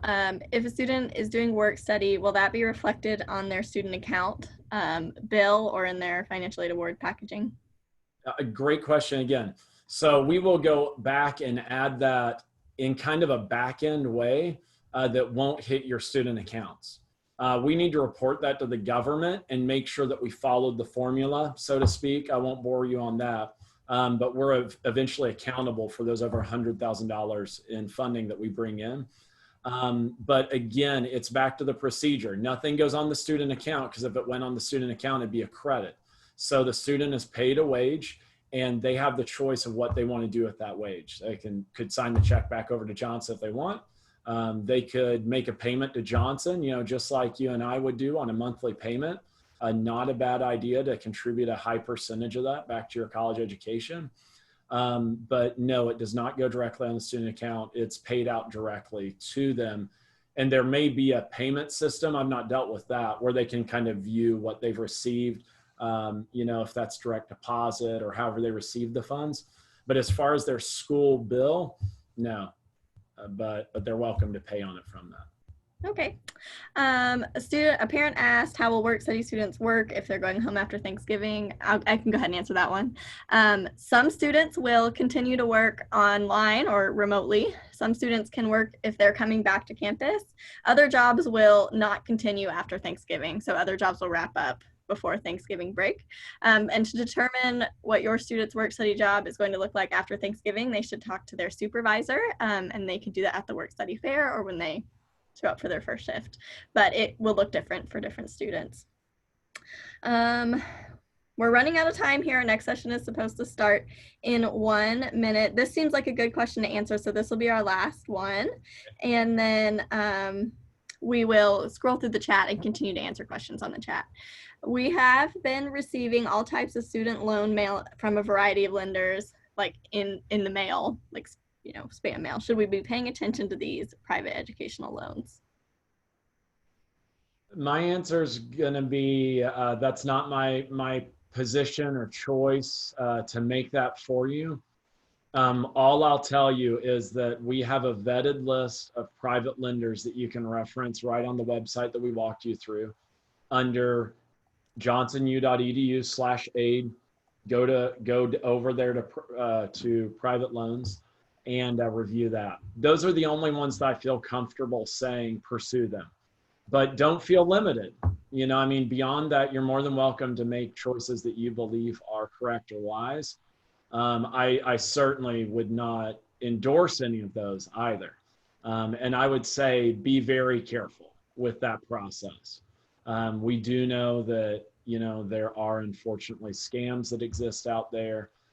So just, you know, please be careful with your choice there. And the ones that we would recommend at Johnson, and we're not saying exclusively again either, but we're just saying some that we've seen students get and that are reputable ones that we know, but are not exhaustive of all reputable lenders, is on our preferred lenders list, which is through the location that we already referenced. All right, thank you so much for all of that very helpful information, Rocky. You parents and students can always send financial aid an email or give them a call if you have any other questions you want answered. And in addition, we'll be looking at the chat. But we will go ahead and shift focus to our next meeting. Now we would like to walk you through what your Genesis Weekend experience may look like. We will be dividing into 2 groups for this meeting. One group will be all of our residential students who plan to live in the dorms, and that will take place here in this main chat, so don't go anywhere, and that will probably be the majority of you. We will have a separate meeting take place for our commuters and students living in non-traditional housing, which is anything other than the dorms. And if you don't know what non-traditional housing is, it probably does not apply to you. So you should stay put in this meeting. But watch the chat. We will be posting the link to that meeting here shortly, and make sure to click on that link and not the one that we sent you into the email. I would also like to post an announcement. We had a lot of technical difficulties with our dean meetings. So we will be offering another opportunity for students and parents to meet with their deans next week, just to make sure that every student is able to connect with their dean and their academic advisor before class starts. So keep your eyes out for an email for an invitation for another dean meeting opportunity, and feel free to join if you were not able to join in this meeting now. We will post that link to the commuter meeting here shortly in the chat. All right, and then without further ado, I will introduce Ryan McDaniel, who is going to give us an overview of what Genesis Weekend will look like. Yes, I'm going to go through kind of what you should expect when you arrive onto campus, and then I'll pass it off a little bit. So Genesis Weekend, you'll be coming in cohorts, so I'm pretty sure that you'll be communicated with on what day you're coming. But regardless of what day you're coming, the moving in process will look very similar. So you'll get your schedule, you'll see what day you're coming, and at 9 a.m. move-in begins. And basically and that's gonna kick off the weekend. And what will happen from there is, if you've been on campus before, you probably know when you drive up, you kind of come through this like Johnson University brick area, and you'll see a kind of like a guard booth. If you haven't been to Johnson before, your GPS will take you right to it. So once you hit that spot, we will have signage and student volunteers that will show you where to go and point you to your next direction. So you'll arrive on campus, and you'll be stopped, you'll be asked, like, making sure that you are at the right place on the right day, and then we'll send you to the next stop where we will do a temperature check. to ensure that everyone is healthy and happy. And then we'll kind of scoot you on over into a waiting parking lot area. And typically our waiting process is super short, and I anticipate it even being shorter this year because we're moving in cohorts. So the moving in process won't be like the horror stories you hear of some of the college move-ins where there's just long lines and hours waiting on in. But, you know, we'll get you through as quickly and safely as possible. But as you're waiting, or as you're waiting to be checked in, there will be other volunteers from our Student Government Association and other club presidents that are there handing out kind of these goodie bags, which will have coupons for local restaurants and promotional items. So that way you'll get to know some of the cool places that are in the area. A lot of them are kind of the local mom and pop shops that offer discounts. So you'll go there, and then we will funnel you through a line where you'll be able to meet Dr. Smith and his wife, where the president will greet you and talk to you a little bit, and he has a special gift for you. And then if that gift's not good enough, we're going to take you up to the next tent where admissions will have a little goodie bag and gift for you, and we'll check you in, where basically we'll make sure that you have everything turned in you need to move into the dorms. So make sure that you are working with your counselors and that you're good and that you have all of your forms turned in. So that way when you move in on Genesis weekend, you are 100% ready to go. If for some reason there is something else we need, or we have a question, we'll pull you aside into the lot and we'll have you work that out. But from that point on, we hand you over to the dorm side of things. And I believe Kana and Weldon are going to tell you what to expect when arriving to the dorms, and they'll also share a little bit of what to bring and what not to bring. Yeah. I can go ahead and start if you want me to, Ryan. Yes. Okay. Hey guys, my name's Kana Thompson, and I'm the resident director in Johnson Hall, which is our women's dorm. And I'll be here to greet you guys when you come on Genesis weekend. I'm super excited to meet all of you and finally put some faces with names that I've seen come across in the student life office. Weldon is here too. Weldon, did you want to introduce yourself so everyone knows who to look for?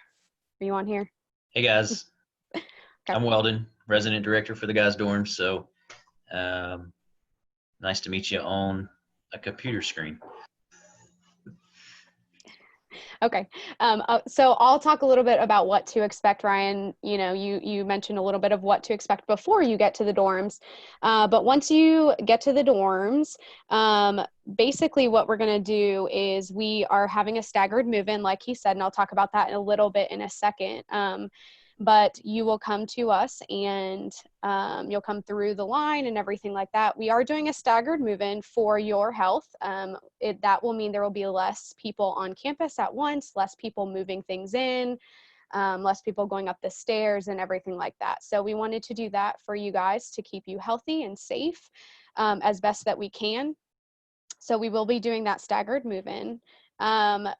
We are currently working on room assignments right now. So myself and Weldon are currently putting the official room assignments together, and we will make that official on July 15th. So you will look out for an email to your Johnson email.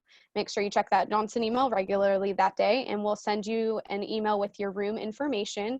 And then we'll also send you a link for a sign up. So at that point, you'll sign up for the day that you're going to move in. It is on a first come, first serve basis based on which hall you're on. So you'll want to go ahead and fill that out as soon as possible once you get that email, once you talk it over with your family and decide which day is best for you to move in. Those dates will range from the 19th to the 22nd for or the 22nd, right, Weldon? I have it written down as the 22nd, but I think that might be, hold on one sec. Yes, the 22nd would be Saturday. Yes, Saturday. Okay. Didn't have my calendar pulled up. Wanted to make sure those dates were correct. New athletes will actually return on the 19th. What we're probably going to do is pre-sign all of the new athletes up for that date so that you're already on there, but you are returning early. Your coaches and the athletic director should be in contact with you about what to expect once you arrive on campus in that way.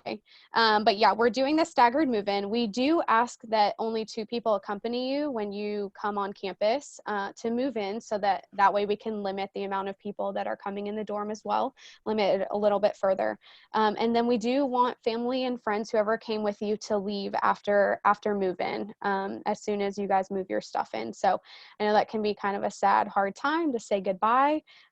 Sometimes I think ripping off the Band-Aid quickly is better anyways. So, but definitely say your goodbyes, and then we do ask for you guys to leave. When you do arrive on campus, you will be screened, and you'll get a temp check questionnaire, and you'll be given a mask as well. So I think it was said, John Weatherly might have said that you won't be tested or be required to test, but we will screen you as you arrive on campus. Weldon, did you want to add anything about that? Nope, you said it all. Okay. I do want to encourage you to, if you have not filled out your housing application or paid your deposit, to go ahead and do that as soon as possible so that we can place you. Don't wait until the 14th to fill that out and send that in. You'll definitely get, it'll just work smoother and easier if you do that as soon as possible. So go ahead and do that if you have not already. Aside from Genesis Weekend, the dorms will look a little bit different this fall, of course, but we are committed to helping students stay healthy and safe as best we can while you're here. But you guys will be able to hang out with each other, watch movies in the lobby as normal, go to Chick-fil-A drive-thru. Their sit-down seating is not open. You can go on hikes, have fun outdoors, things like that. The main way everything is going to look different is that we will require masks in the dorms unless you're in your private room, your own room. And also we do ask students to socially distance as well. So those are some of the things that'll be a little bit different. We are still giving out double rooms. So you will, if you've requested a roommate and not a private room, you will get assigned a roommate. Private rooms are based on availability. So we are giving out private rooms as best we can. Triple rooms will only be given if you ask specifically for it though. So we are looking into having a few rooms set aside for telehealth appointments if those continue. So we're looking to have maybe a couple of rooms where students can utilize those rooms for like counseling sessions or health appointments, things like that. We realize if you have a roommate, it's kind of hard to do that while your roommate's in your room. So those are a few things that are a little bit different about that.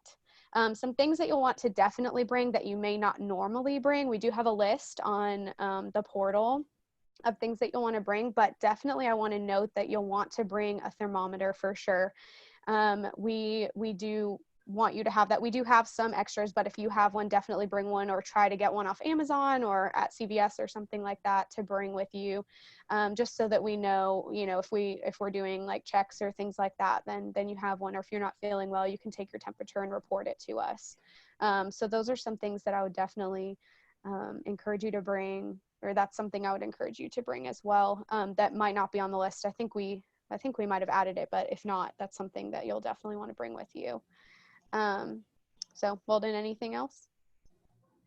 No, only comment I might want to make with the single rooms, again, Kana said it was, as long as rooms were available, we can offer single rooms. If you choose to do a single room, it is an extra fee for that, because the room rates are for double occupancy. So it's an extra $600 a semester for that private room if you decide to do that. So $1,200 a year for that. So some people weigh their options and say it's worth the cost to have a private room, and then some say it's not. So just wanted to throw that out there so everybody knew. Right. We do have resident assistants, of course, too, and they'll help us with Genesis Weekend move-in too, just to greet you and show you to your room and help you check in and things like that. And they'll also be here to kind of be like a big sister in my dorm, big brother in Weldon's dorm. If you are sick or if you're having trouble, they'll be there to help and to guide you through it. So. Lauren, did you want us to start answering some of the questions?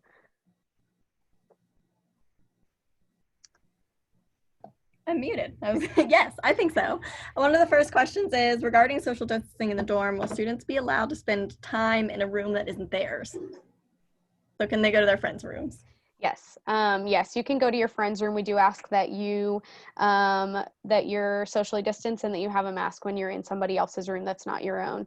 We do treat your room as like your personal space, and your roommate is kind of like your family unit. That's what we're calling it. So in your own room, when you're with your roommate, you don't have to be masked or anything like that. But if you are going to somebody else's room, we would ask that you're masked and that you remain as distant as possible in their room. Related to roommates, will roommates move in on the same day or not necessarily? Not necessarily. We're doing the sign up. So basically the way it'll be broken down is by hall. And then there will be a certain number of signups per hall. So it kind of depends on if the roommate is signed up at the same time as you.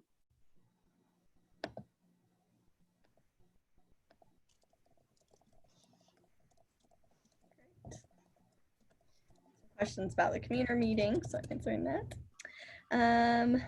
Let's see, what other ones? Will dorm kitchens be closed because of the situation?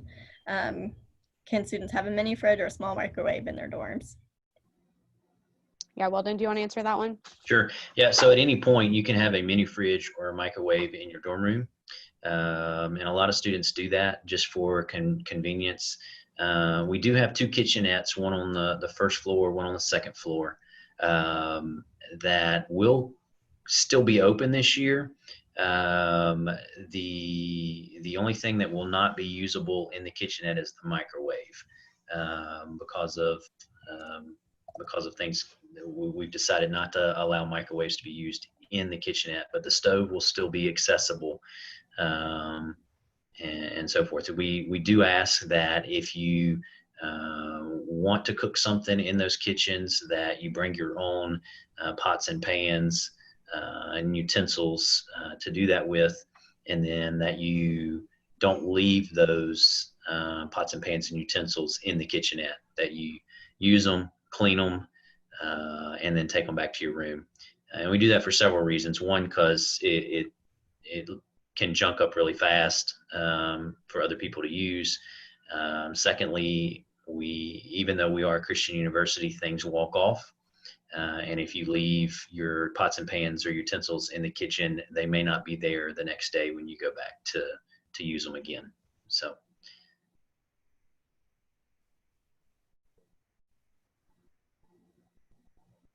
All right. There was a question, Lauren, I see there's a question here about food services. Yeah.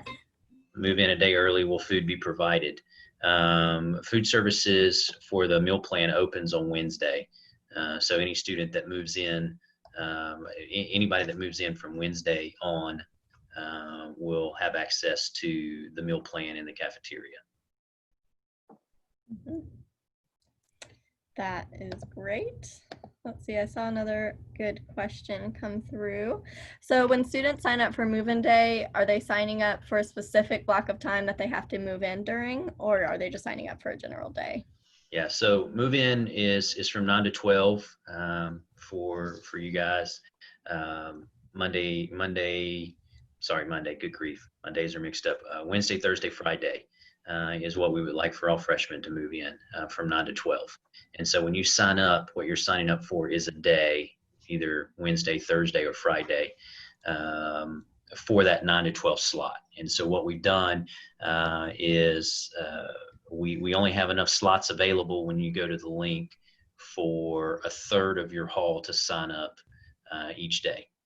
And so we kind of felt that not specifically giving you an hour time frame, but just a day, and then that block from 9 to 12, so that hopefully we can still social distance and the halls not have 50 and 60 people on them at a time. So at most right now we're anticipating, if everybody, we're allowing 12 people to sign up per day. So if everybody brought 2 people with them to help move in, and we would be looking at roughly 36 people on the hall at the same time, if that helps out.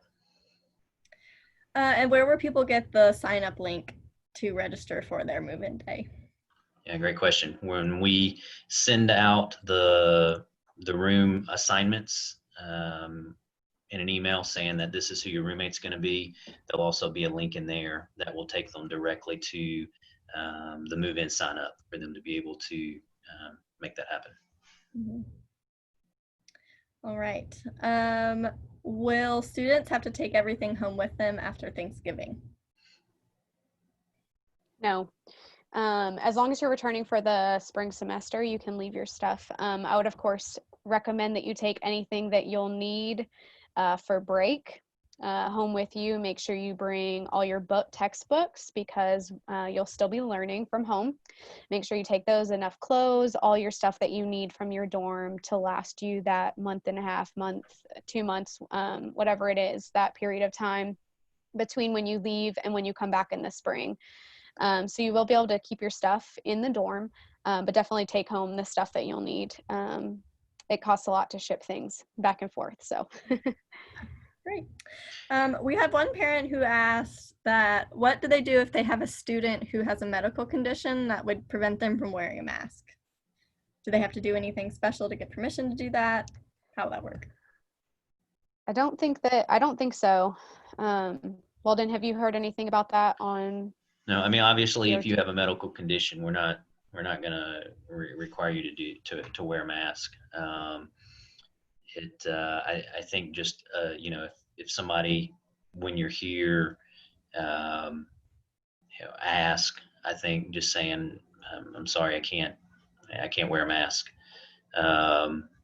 will suffice for the time. Obviously, we're encouraging it to happen, but if medically you can't, then you can't. So we would ask that you do your due diligence in making sure that you're socially distanced from other people because of that. If I can cut in. Yes, sir. It would probably be a good idea to communicate with the resident directors about this individually by email or through the Johnson University Tennessee Student Life email address. And we'll probably put you in touch with the registered nurse with the health services office. But we certainly will work with a student who has a medical condition. Yep. I did see there was a question a few times ago about the list of items to bring that I mentioned. That is on the my.johnsonu.edu portal. If you go to the Student Life tab at the top and then the Tennessee campus, I believe it's under, you'll scroll down a little bit, it's under Residence Hall information. And then there's a what to bring on move-in day. There's that there. So I think, I'm not sure if a thermometer has been added. Yes, it has. So thermometer is officially on that list. So that's a list of things, recommended things for you to bring. Not everything on there is required, of course, but just to kind of guide your spending at Target or wherever you go to get your stuff. So I saw it's scrolled up a lot in the chat now, but someone asked about student IDs. How and when will they get their student IDs? Yeah, so we when we send out the room reservations and the link to sign up for move-in day, we'll also have a link to a page on the portal that will allow you to, with instructions on how to take a picture of yourself and how to submit that picture for your ID to be created, and then the IDs will be available for you on move-in day. Yes. And that information is on the Royal Welcome website. There's a section about your ID with a link to the form to update your information, to upload your picture with guidelines about how to do that. So make sure to keep an eye on that as well. Asher, how does a community fridge work if it's like a big college? What do you mean a community? They said they have a fridge in the kitchen. It's not like, is it off, Asher? No. Is someone trying to ask a question? I'm hearing some talking, but I'm a little confused. Maybe not. Okay. How will we get contact information for roommates? Yeah. So in that email, it'll have all that information. It'll basically, once when you get that email, it'll have a link, or it'll show you where to go on the portal, and then there's a link to an email address for your roommate. If for some reason that link is not there, it's generally the first dot last name at johnsonu.edu. But you should be able to click on that link and it'll take you directly to their email address. That is the contact information that we are giving for roommates. So make sure that you're checking your Johnson email regularly, because that is the email address that we will use, first of all, to send the roommate assignments to you, but also your roommate may try to contact you via your Johnson email as well. And at that point, of course, if you've corresponded by email and you feel comfortable sharing your cell phone number or whatever, your Facebook, you want to friend request them. I don't know if you use Facebook, Instagram, I don't know.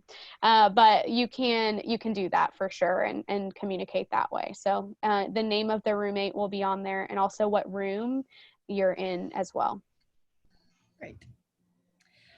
We have some questions from a student. I've seen this one come up twice. Will students have any, will they have to keep their door closed in their dorm room, or can they have their dorm room door open? I don't see any reason why they can't have their dorm room open. Yeah. As long as it's just, if it's just them, the two roommates in the room, and you're social distancing. So, if somebody were to come into their room, then they would need to have a mask on. But if you're in your room and somebody's outside in the hallway, then you're more than 6 feet apart. So you should be fine with that. Not isolated. Yeah, he was showing us. I don't know if you caught that, but Mr. Legg was coming into the office over there. So of course he can, my door can be open. He can be outside the door, and then if he comes in, I would put my mask on, and he would too. I saw two questions. One was, will the dorms be completely shut down after Thanksgiving? That answer is no. The dorms will remain open. You will be able to come back to campus after Thanksgiving if you choose to. It's just that classes will be more remote than the in-person classes won't be happening. And the reason for that is that we have students that maybe work off-campus jobs. They need to continue doing that. We have students that don't have a fast enough internet at home to be able to accommodate the Zoom classes, and so this gives opportunity for students to still be able to have the best opportunity to have their education. And so we are leaving the dorms open. We're encouraging you to stay home after Thanksgiving, but if you need to come back to the dorms, you can. They will not shut down after Thanksgiving. Another question was, with going home at Thanksgiving and not coming back, do I need to choose a smaller meal plan? The meal plan this semester only goes through Thanksgiving, or to Thanksgiving. So if you haven't noticed, that maybe you wouldn't notice, but the meal plans have been reduced in price this year because we're stopping the meal plan at Thanksgiving. So if you decide to come back after Thanksgiving, the cafeteria will still be open, but it'll be a pay per meal, meaning you want to eat in the cafeteria, you have to pay to eat in the cafeteria with a card or cash, or you can pre-put money on your account and use flex dollars, is what we call it, to pay for those meals. So we reduce the price for those that decide to stay home after Thanksgiving. They're not paying for meals they're never going to use. For those that do decide to come back after Thanksgiving, you haven't paid for any meals, so you would have to pay for those meals that you want to eat. Great. We've had more questions come up about, were you going to say something, Kana? Go ahead. I bet it's the same one. Okay. So we had some questions about dorms and how to decorate them. For students who want to hang stuff on the walls, Yes. what should they use? 3M strips and hooks. That's what we want students to use. 3M strips or hooks. They're the easiest. They hold, the hooks will hold certain weights that you need, and they'll come off clean. We do recommend, if you've never used 3M strips before you pull them off at the end of the year, that you ask your RA for some guidance, just so that you're not pulling it straight off the wall, you're pulling it down, to limit the damage to the paint and the wall.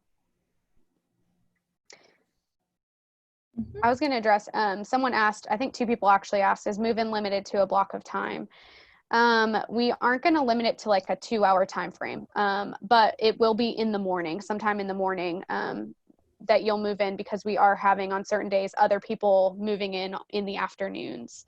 And so we, like other continuing students moving in on afternoons. And so we are going to limit it in a sense, but it won't be like you sign up for a 2-hour time period that you're moving in.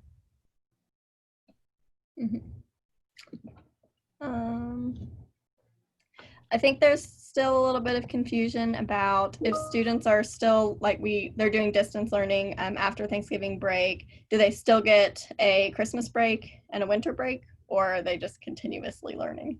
Yeah, as of right now, as far as we know, the semester ends as when it normally should end, which I believe is the 14th, maybe the 18th of December, whatever the academic calendar says. That's that last week. It's 3 weeks after Thanksgiving, and then it would be fall break, Christmas break, until the start of the spring semester. So, but there again, we don't ask, or we don't require students to vacate the dorms over breaks. And so students are still allowed to stay in the dorms over Christmas break as well.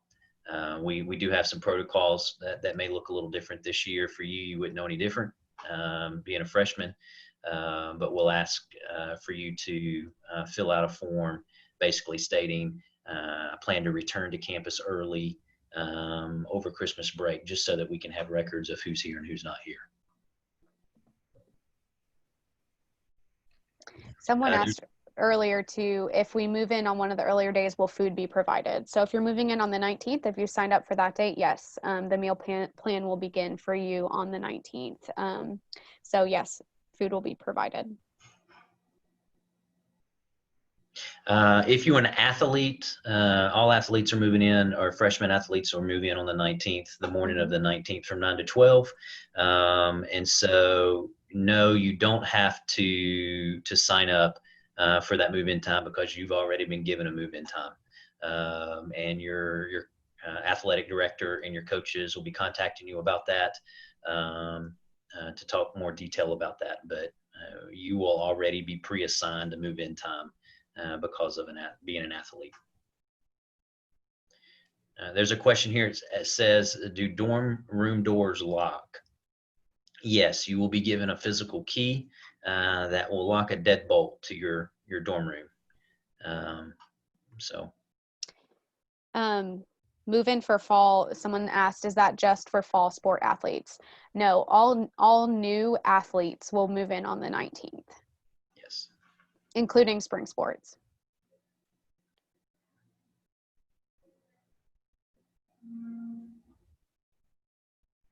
Great. Someone asked, could we come back? Oh, go ahead, Weldon. I was going to say, are athletes defined as people who have committed or signed, or just anyone wanting to play a sport? These are people that have committed and signed, because they're the only ones we know about. So if you're planning to play a sport, definitely a fall sport, and you haven't signed or committed with the university yet, I would recommend emailing the athletic department and letting them know that you would like to play a sport, and get in contact with the coach. And if that comes about that you are going to play, the coach will let us know, hey, I've got another person on the roster, and then we can get you moved in on the 19th. Other than that, we'll just let you sign in with everybody else and sign up for a spot. Someone asked, do we have any plans for spring break, since so many people will be leaving campus and coming back? I don't believe there are any plans. Dave might have some other input, but I don't think there are any specific plans for that time. I think we're all hoping that spring will be as normal. So I guess we'll approach that as we get a little bit closer to that time. Yeah. We've had a lot of questions about the size of the mini fridge that students should bring to the dorm. The shelf that is Yeah. in the dorm room, the bottom of the shelf is 33 and a half inches tall. Okay. And so if you want it to fit under the microwave shelf, it needs to be less than 33 inches. But there is enough room in the rooms that if it's sitting beside the microwave shelf, I mean, I had this question the other day from a dad. We have students that have full-size fridges in their room. We don't necessarily recommend that you bring a full-size fridge. Wow. But it is possible. So size of a mini fridge is really all in personal preference and how much space you want to be able to store cold stuff versus how much space you want in your room to have a couch. Madison asked, could we come back and get stuff from our dorm if we're local? I'm assuming that's regarding Thanksgiving. I would take everything with you that you need. You can, if for some reason you forgot something, you can email me and we could potentially work out a time for you to come get that. But I would definitely suggest that you take everything with you that you do need so that you don't have to come back and forth. That's what we're trying to limit, is the back and forth on and off campus. So. There's a question. So what if we have two students that are on different halls? If you go to sign up your students and there's a sign up not available on one of those halls, then just contact us. We'll work with you and make sure that way you don't have to come on different days, different times, that's so forth. So definitely want to make sure that we make it as convenient as possible for families with multiple students.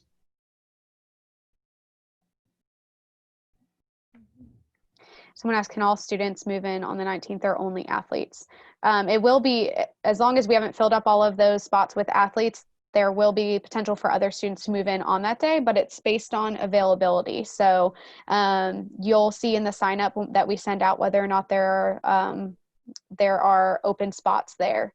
So technically, yes, anyone can move in, any new student can move in on that day, but it is based on availability of each hall.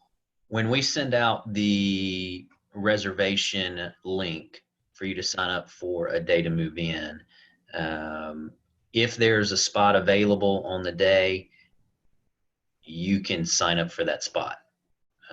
So as long as spaces are available, you are able to sign up for it.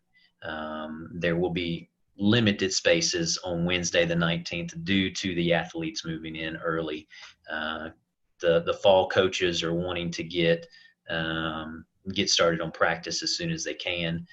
And so we are making that accommodation for the athletic department. But there will still be some spaces available on Wednesday. They just won't be as many as Thursday and Friday.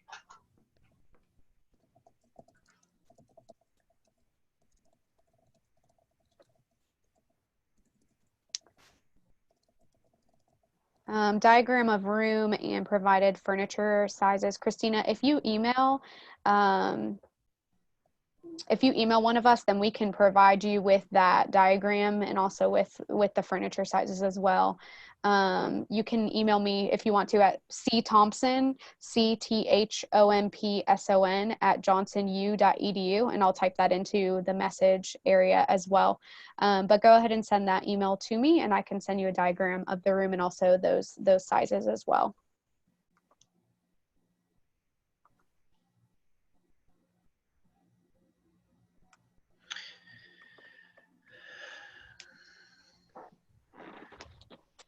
What kind of laundry facilities are available? Yeah. So in each dorm, there are 2 laundry facilities, one on the 2nd floor and on the 3rd floor.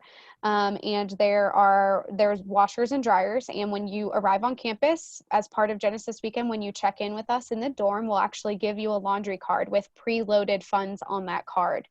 So you don't have to put in coins into a machine or anything like that. It's just already on that card. And it's super self-explanatory. You basically just slip it into the machine and it'll tell you how much in funds there are on there. And there's plenty. I don't think I've ever had a student run out of funds in a semester for washes and dries. So it's enough on there for the entire semester. And we definitely encourage you to do your laundry often, especially now.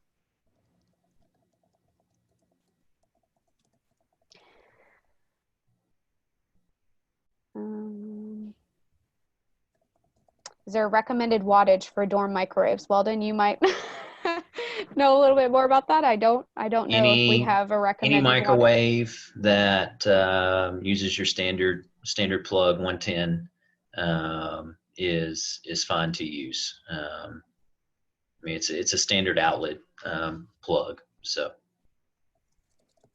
I think your wattage would be, if you go with a lower wattage, it's going to take a little longer to heat your food up than if you had a higher wattage. But as long as it plugs into a standard electrical outlet, then there should be no issues. Okay. Devin asked, what if the guidelines change, like if it gets worse or better? I'm not exactly sure what you're looking for on that one, but we will obviously alert students if things get worse or if things get better and make any changes as it comes. I think, none of us know what's going to happen come August, come September, October, but the senior leadership team is working tirelessly to keep an eye on everything, and they're in prayer about decisions and have endless meetings about all of that. So they will definitely look out for what's best for the university and for our students. So I don't know exactly what will happen if things do change, but we'll definitely let you know as soon as possible, whatever those changes are, if there are any. Mm-hmm. We've had some questions about mattresses in the dorms. Are they regular twin or twin extra long? Twin XL. Yes. They're super comfy. Yes. We also had a question about printing. Can students print things on campus, and does it cost extra money? Yeah, yes, you can print things. You don't have to have a printer. We do have printing capabilities in different locations on campus. It's part of your fees. I actually don't know if there's a certain number or amount of copies or prints that you have. Does anybody else have an idea of that? I think that's an IT thing, but yes, you can copy and print on campus if you don't have a printer. Mm-hmm. There's another question about COVID-19. If isolation rooms begin to fill up, will students be sent home? And at what point would they get a warning that it could happen? That's a great question. David? Yes, is Mr. Legg on this call? I just came back on. Okay. If isolation beds get full, and by the way, if you look on the Johnson website in the pandemic planning document that is linked to the main Johnson webpage, the front page, if you look at the Tennessee planning document on about page 20, there's a pretty detailed list of how we're planning to deal with a student who has flu-like symptoms and what we do with that, what the steps are, what happens next. If we begin to fill up, that is, this again, and I said to the parent meeting just a little bit ago, this will work as long as everybody is honest about how they feel and is honest with the resident life staff and the student life staff and the health services office. If everybody's honest about how we're feeling, and if we just self-report when we're having symptoms so that we can do the isolation, I think that we can probably get through the semester. The danger is that we'll have somebody that doesn't self-report and they infect a bunch of people, and the infection escapes before we're able to contain it. If isolation housing fills up, the senior leadership team plan is that at that point we will stop face-to-face classes will go to remote education. We'll probably be in a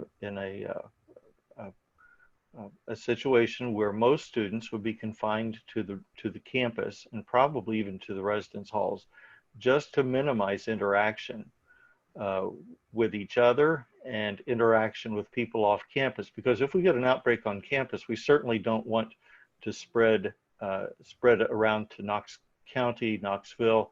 We certainly wouldn't want our students to take it home to parents and grandparents either. So we'd probably do everything that we could to contain it and to do all the things that are listed in the planning document. I think we can do this, but really, I'm talking to you new students. I've said it to the parents, I'm saying it to you now. This depends on you being really honest with yourself and with us, self-reporting and staying home and meeting the terms of isolation if you get sick. While we're on the subject, I forgot to say a plug for flu shots earlier. Flu shots will help us prevent the number of false alarms on COVID-19 cases, since the presenting symptoms for COVID-19 are often very similar to flu. Anytime, any opportunity that we have as a campus to minimize the number of flu cases will obviously be helpful in letting us identify COVID-19 cases or suspected COVID-19 cases early and be able to take action on that. So that's why we're really encouraging and asking students, faculty, and staff to do the flu shots this year. That's probably more than you wanted to know, but that's where we're at with that. We've had some questions about shower curtains and drapes on a very different note. Yeah. Are shower curtains provided, and are window treatments provided? Yeah, Kaylee mostly answered that question. She did say a shower curtain is provided. It is just a plain white one though, so a lot of times people like to bring a more personalized one, so you can absolutely do that. It's more of like a shower liner. You can use it as a shower curtain. It'll work that way, but if you want to bring something else, you can. Curtains are not provided, but there are blinds, like she said, so you do not need to bring anything. Some students like to bring blackout curtains as well to kind of help them sleep at nap time during the day. So I took a lot of naps while I was in college, so I totally get it. Yeah, so if you want to bring curtains, you can, but you don't have to. You would have to make sure, and like I said earlier, if you want dimensions, we can send that to you. Just send me an email or send Weldon an email or jutnstudentlife@johnson.u.edu an email, and we can tell you what the dimensions of those curtains need to be, because the area for the curtains is right under the HVAC unit. So they do need to be a certain size so that they're not covering your HVAC unit, which you don't want to happen. So we can provide that for you if you need. Someone also said, if we are on lockdown where we are only online learning, staying mostly within our room, how will you prevent more spreading in the gully? So if you're on lockdown, like if you're in isolation because you have symptoms or you've been tested or anything like that, we actually will be delivering food to you. You won't be coming to the gully. If we get to that point, I would assume that's probably what we would be doing for everyone if we're not sending them home. So we'll make sure you get your food and that you're not spreading your germs in the gully to other people. Mm-hmm. All right, at 3:30, our schedule says that we will commence a Q&A, which we are already doing. So I would just like to invite you all to also ask your questions that may not be student life related. We are happy to answer as many questions about the dorm and about COVID-19 as you have, so keep those coming.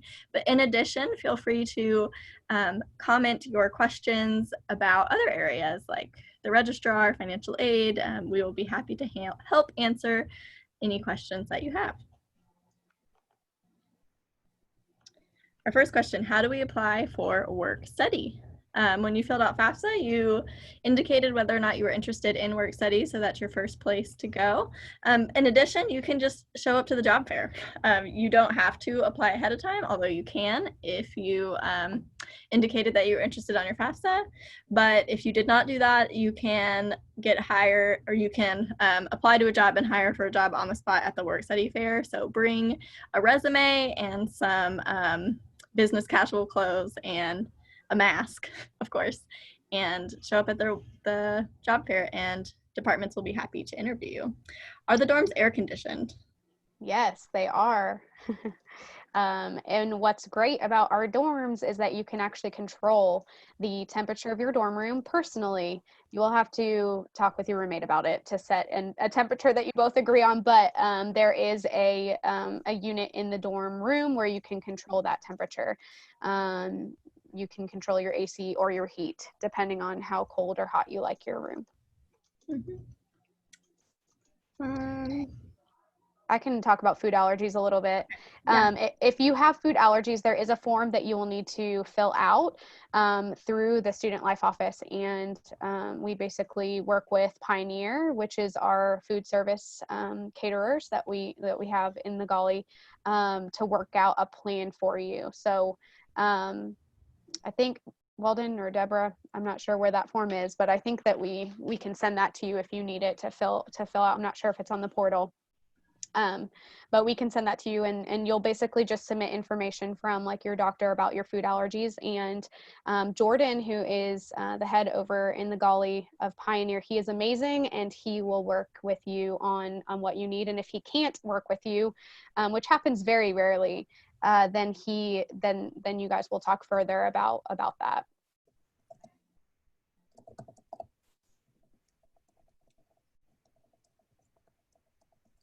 We've had some more questions about COVID-19. One of them is, will students and parents be notified if positive cases are confirmed on campus, and if contact tracing starts to happen? Students will be notified, obviously. If David, do you want to speak to that? Well, yes. I mean, we will do that within the limits of privacy issues. But yes, I don't know how to say this delicately. This is a small campus, and if somebody has been moved to isolation, I think pretty much everybody will know that. Plus, if you also read through the document that I referenced earlier, and this goes back to a question from an earlier session, which I don't think I really addressed, which was what happens to the roommate. All the contacts are going to be asked to self-isolate too. So we'll be delivering food to them in their dorm rooms as well. We really want to catch this as quickly as we can, so that we can keep the campus safe and keep everybody in classes. All right, we had a question about Genesis Weekend. Ryan McDaniel, I think this is a great one for you. A student asked, is Genesis Weekend this year basically just move in, or is there more to it? So Ryan, if you want to kind of give a brief overview of the schedule and what all the activities that students will be participating in with Genesis Weekend, that would be great. Yes, so no, it's not just moving in, because that wouldn't be fun. And Genesis Weekend is going to be a really fun and exciting time for you. Where you get to move in and you get to, meet your roommates, meet your hallmates and all that. But every night there's going to be some activities. So the Student Government Association will put on, it's typically called Friday Night Fun, but I think we're going to keep that. And we're going to have a Wednesday night fun, Thursday night fun, Friday night fun. So instead of one night of fun, you get multiple nights of fun depending on when you move in. And Morgan Cass, our student body president, is working right now to figure out how to have these multiple nights of fun in these kind of like different group settings, spreading us out around campus while also doing activities that are safe and fun at the same time. So yeah, there's going to be a lot of other aspects going on like that. And that'll be for all the incoming students on campus. And then I'm trying to remember, I think there's some, yes, on Saturday, we're working to figure out how to get some more fun activities where the Student Government Association and your RAs work together to do some activities, to do some hall bonding. And then Sunday, we typically, and we will this year, have a church service for all the incoming freshmen. There's a way where we will be able to get all the incoming students into our auditorium chapel area, and we'll be able to hear a message, have some really neat things happen there, and take communion together. And I think that that's probably pretty much all of the fun stuff. You still obviously will have other orientation events that you're going to, and meeting with your academic team. So there's the logistic stuff that you'll be doing during the day, but pretty much every night, student-led activities will be happening so that you can still have fun and get out of your room. I placed a link I saw a question about list of hotels for Genesis weekend and move in and all of that. I posted the link to the website there.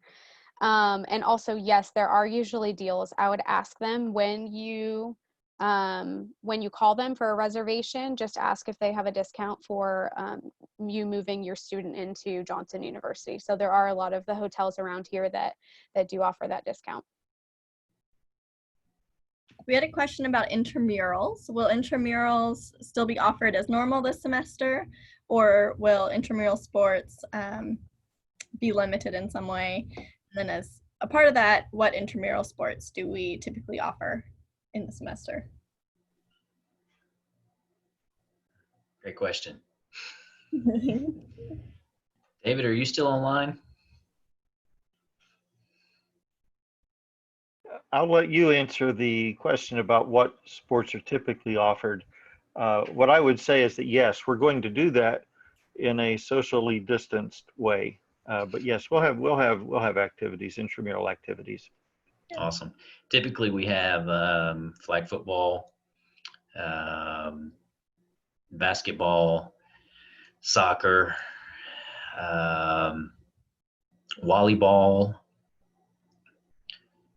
Off the top of my head, those are the main ones that we've typically done on a yearly basis. Mm-hmm. It kind of oh, go ahead, Weldon.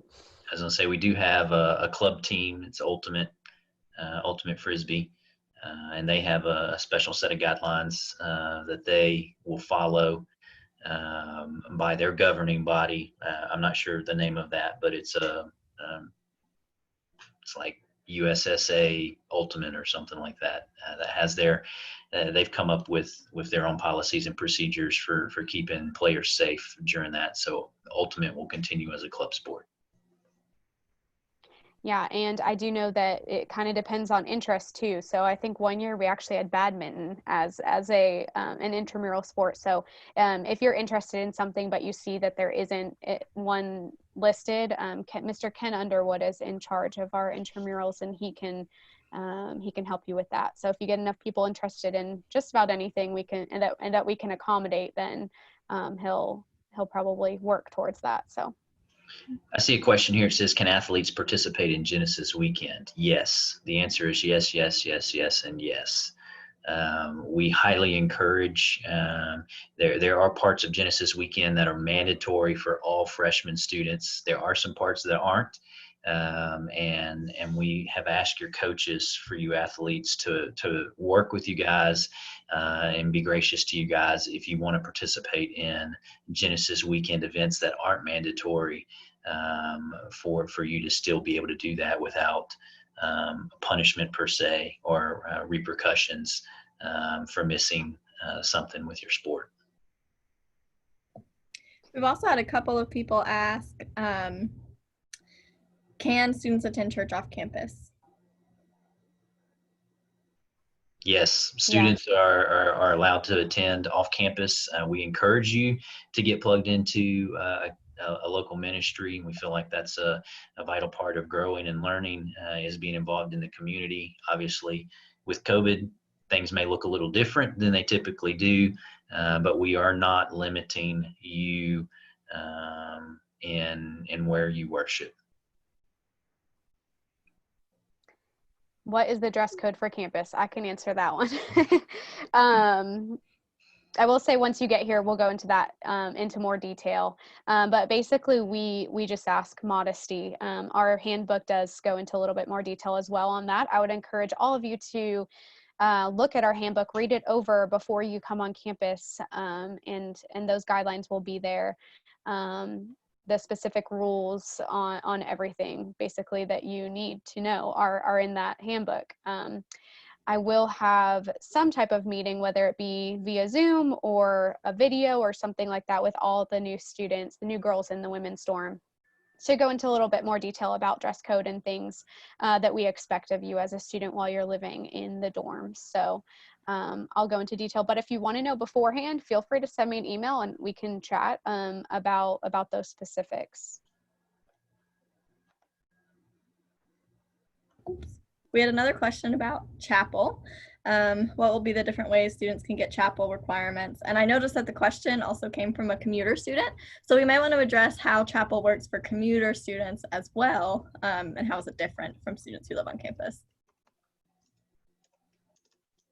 I can answer that one. I'll ask and answer the question.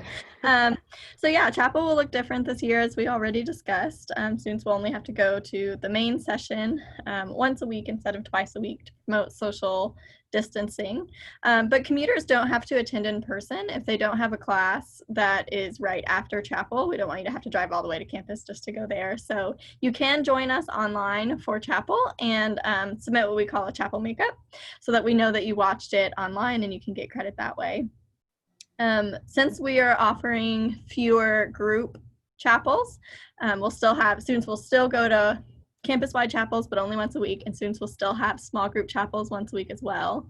But to supplement those opportunities, we'll also have other options for chapel credit. In the past, we've had different plays, different worship services, different community service activities that have counted for chapel.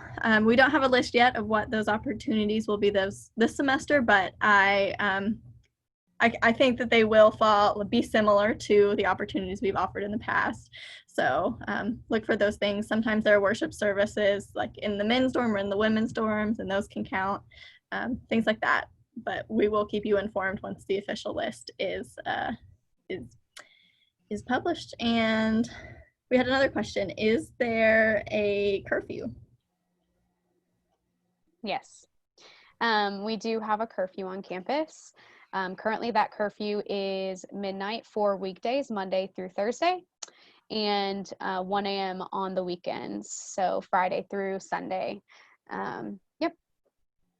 We do allow, like, of course, not so much this semester, of course, because there aren't going to be concerts and big events like that. But in the past, of course, we make exceptions for students as long as they ask us beforehand. They say, hey, there's a concert in Nashville that I want to go to. Not this year, but last year. But it starts at 9 p.m. and I won't get back because of the time change. We do make exceptions in cases as well. So we just ask for communication beforehand for any time that you want to do something and you're unable to make it before curfew. We've had a couple of questions related to clubs. First, a student asked, is there any theatrical and drama extracurriculars on campus?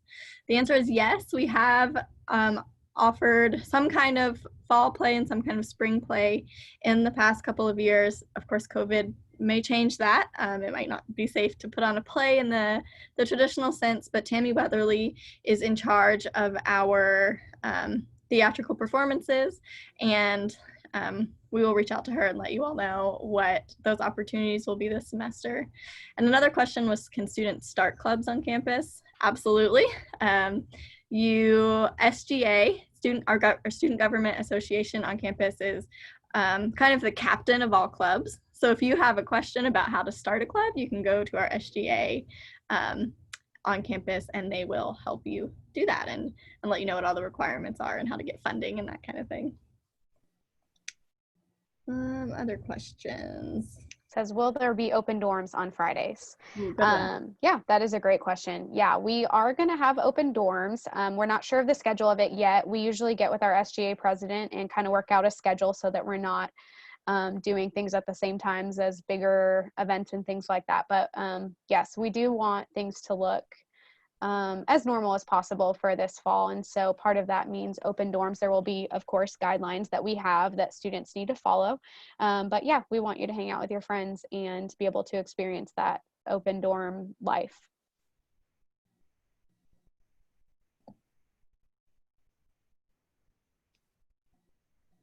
So someone asked, are open dorms once a week or every other week? So I can talk about what we did last year.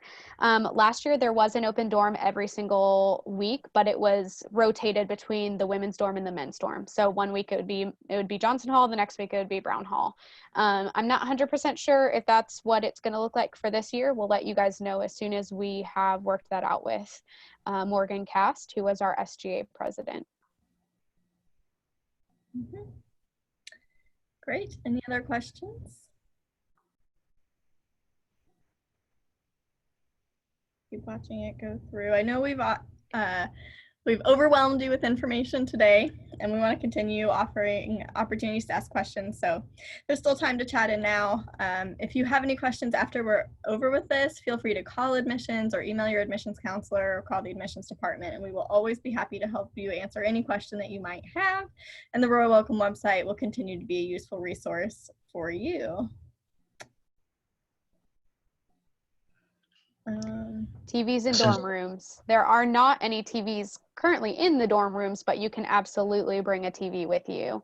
You may want to work that out with your roommate once you get your room assignment and just see if you already have one. You may bring one, or you might want two in your room, and that works as well.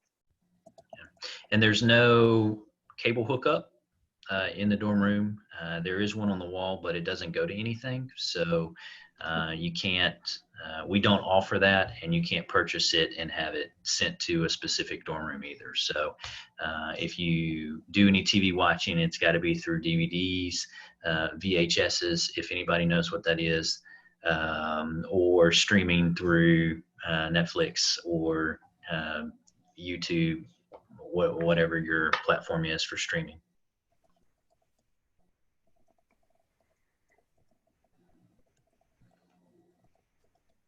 Is the Christmas banquet and other events of the like going to be canceled due to COVID? So I believe the Christmas banquet won't be happening since we'll be ending on campus learning at Thanksgiving. I'm not 100% sure about other events similar to that. I don't know exactly what SGA is planning. I know that they're gonna still try to do things and make it fun for the students on campus. I'm just not sure exactly what those will look like. Mm-hmm. If students want to play an instrument, how can they get involved in leading worship in chapel? I can answer that one. We have a chapel lead. Great question. You can answer, Weldon. Take it away. Oh, I was gonna say, it's a great question. We have a dean of chapel, and they have a chapel leadership team that you can get involved in. I'm not sure exactly how you get involved with that, but there are people that, and it looks different every year who's on that team and so forth. So my guess bet would be contacting Bill Wolf, who is our dean of chapel, and letting him know that you're interested. Mm-hmm.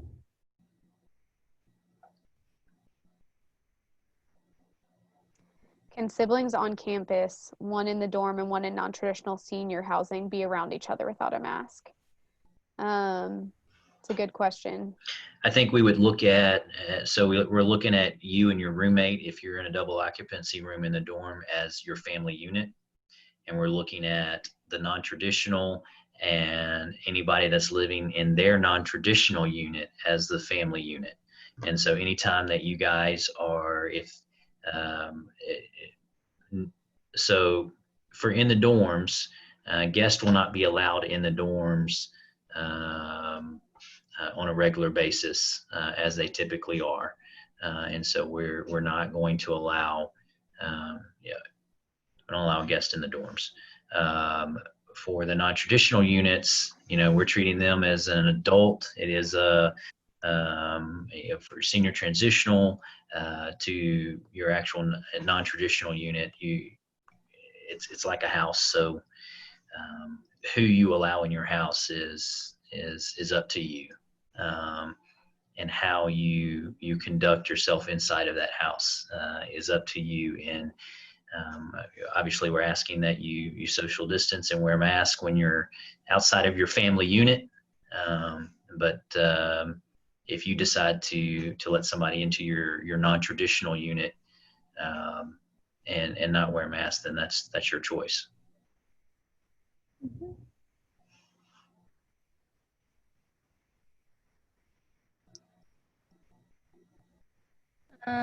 Is there only Wi-Fi in the dorms, or is there Ethernet as well? There's definitely internet plugs in the wall for you to plug an Ethernet cord.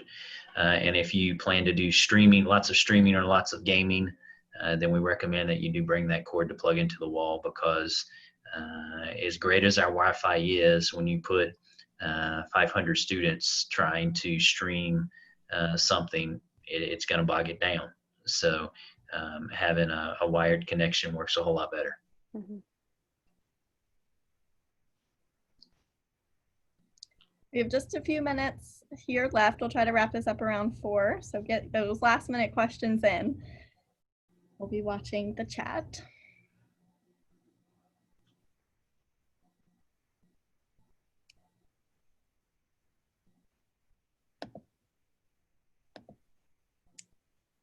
I think we've answered most of the questions. Oh. Since we have a random pause of awkward silence, so I'll just talk because, well, I don't like silence. We're excited to have you guys live in the dorms. We are so thankful that the university has decided to continue to be open and to have students on campus. For Kana and I, it is usually go all summer with CIY events and Bible Bowl and Fellowship of Christian Athlete events. And so this summer has been completely different for us. It has been quiet. It has been studentless, and we miss having students on campus. And so we are, we're so excited to have you guys back, or for you guys the first time, but returning students back. We're looking forward to meeting all of you, even with a face covering on. This is awesome to scroll through and for me see the faces of students. I've been placing for the guys, placing you in the dorm rooms and trying to pair you up the best that I can. And so being able to put a face with the name here today has been awesome for me. So even though I'm not speaking to you individually, it's been great to get to meet you guys through Zoom, and look forward to being able to meet you face to face when you make it to campus. Yes, absolutely. We have another question related to Wi-Fi that I cannot answer. What is the rating of the internet hardware? Are they Cat 5 or Cat 6? I honestly don't know what that means. So can anyone help us out with that question? I cannot. I know you plug it into the wall and I get internet. Yep, we can. I just bought a generic Ethernet cord, but we can ask IT. Yeah, we can definitely find out for you. Send an email to jutnstudentlife@johnsonu.edu. I'll put that in the chat, and we can figure all that information out for you. Yeah, it's a different language to me, so I can't answer that. Most wall cords will be Cat 5s in a building this old. However, they could have been updated to Cat 6s since we do renovate our dorms. So I would recommend speaking with IT, but yeah, it will definitely be one of those two, most likely Cat 5 due to the age of the building. Thank you, Tori. Another question, how many square feet is a dorm room? I have no idea. A great question. I think Weldon, maybe. Weldon, do you know exactly? I think most dorm rooms are approximately 280 square feet. Because Deborah just posted it in the question. Oh, perfect. But like we said earlier, if you want those exact dimensions, then we can give that information to you. Just send us an email and we will we'll get that information to you. Mm-hmm. We have some questions in the chat happening about schedules. So there was a first year's bridge that was separate from any classes, originally going to happen, but due to COVID-19 that was canceled. But I think first year bridge is still on some student schedules, and I think, is that the first year cornerstone class? Does anyone know that's in that room? I don't know. I think that is. is bridge for I'm not sure, actually. That is a registrar question, I believe. Yes, I believe that it is one of the cornerstone classes. But to the person I was messaging about that, I will ask the registrar's office and send you an email to let you know what that is. Great.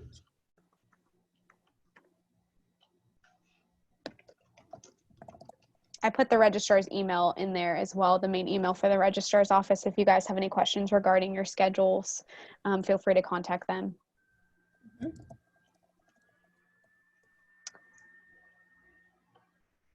And Deborah made a good point as well in the chat. There is a drawing of the layout of dorm rooms on the website as well. So if you are daydreaming about how you're going to decorate your dorm, definitely look at that. It will help you a lot.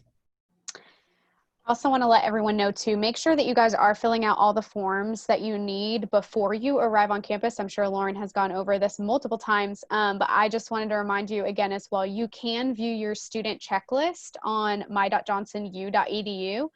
I think we also have videos on how to get there as well, but make sure that you're filling out all of those forms prior to arriving on campus. That's super important. It helps us have all that information there. If not, it will delay some of the move-in process. We'll have to pull you aside and you'll fill out some of those forms before you actually move in. So make sure you guys are doing that as soon as possible. And checking to make sure that you have everything. If you have any questions about anything that's on your checklist, if something looks like it's incomplete and you feel like you've completed it, feel free to send us an email, especially regarding the student life forms at student life, or the email address that I put up earlier. You can email them, or you can email us, cthompson@johnsonu.edu, or Weldon Davis, wdavis@johnsonu.edu, and we can let you know what you're missing or whether you've completed stuff. Mm-hmm. So we'll wrap up here shortly, but we have a couple more questions that I think are important to answer. Someone asked, where do we go to fill out our schedule? The registrar's office will make your schedule for you for your first semester at Johnson. They want to do that so that it's easier for you to make sure that you're in the right classes. You can change it though. So if you get it and you know, you have a question or there's an adjustment you want to make, you can call the registrar's office and they will take care of that for you. But you have to fill out all of your student life forms before you will be emailed that schedule. So if you haven't received your schedule yet, that is most likely why. And you also have to pay your enrollment fee. So if you still haven't done that, make sure to pay that online as well. And then your schedule will be sent to you in your Johnson email. And the last question I think we should answer is textbooks. How do they work? Where do we get them? And when should we get them? Someone want to answer that one? If not, I can. I can answer. Okay. So I'm going to go ahead and share my screen here because I can go ahead and show you guys where to get your books. So, here we go. Can you guys see my screen? Oh, yes. Yes. Great. So here is your Johnson U portal. As you can see, here's half my face in the little profile button. Once you log in, you will be able to scroll down to the left side of your screen and you'll have a bunch of links here. These will be pretty useful to you throughout your time here in the fall. As you can see, these are all relevant things we've been talking about today, but the fourth link on here is the bookstore. And so you can click on this and it'll actually take you to our bookstore website. So can you guys all see that? Mm-hmm. Fantastic. So you can click shop textbooks, and what I love about our bookstore website is you can actually put in your term and the name of your class exactly as it shows up on your schedule. Let's say we're in business 3003 on the Tennessee campus, and we'll press find materials. You can put in your whole schedule all at once, and it'll take a minute to load, but it'll bring you all the books you need for that whole semester. And you can buy them right here, or you can shop around to find the best price. Mm-hmm. We do recommend that you order those prior to the start of class. So whenever you have your schedule, I would start looking at textbooks and begin to order those as soon as you can. All righty. Perfect. Well, that is all the time we have. So like I said, feel free to send us, you know, any other questions that you had. I just had another one pop up about pictures of the different furniture arrangements in the dorms, and we can certainly provide that for you. We don't have it here, but we will. If you shoot us an email, we can send some different pictures and illustrations of what that looks like. Oh, somebody found it. Yay. Yeah, so you can look. And so yes, anyway, just send us an email with any questions that you have. The Student Life Office and the Admissions Office is always happy to help. Just send an email and we'll make sure that we get your questions answered. But we are so glad that we were able to see you all today virtually. It's great to see the faces of many of our new students and our new families. And yeah, so just thank you so much for coming. And I think we will close in prayer. So if you'll bow your heads with me, I will pray. Dear God, we are just so thankful for this opportunity to come together and to plan for the fall and to look forward to getting to know new individuals and to be a part of a new community. I pray that you will be with us all as we deal with the anxieties and stresses that can come with this transition. It's always stressful It's always stressful no matter what time it is, but it's especially stressful in the middle of a global pandemic. So we ask for extra peace and extra wisdom during this time. I pray that you will help us all to keep our eyes focused on you when we can get so distracted by all of the busyness and all of the news and all of the stress of life. I pray that when we come together as a community, we will glorify you in everything that we do. It's in your name we pray. Amen. Amen. Great. Have See a you guys soon. weekend, everyone, and send us your questions. And we will post videos online. Great. Bye, everyone. You can email the Student Life Office or the Admissions Office or me personally. Any email you find on the website, we'll get you the answers that you need. Great. Bye, everyone.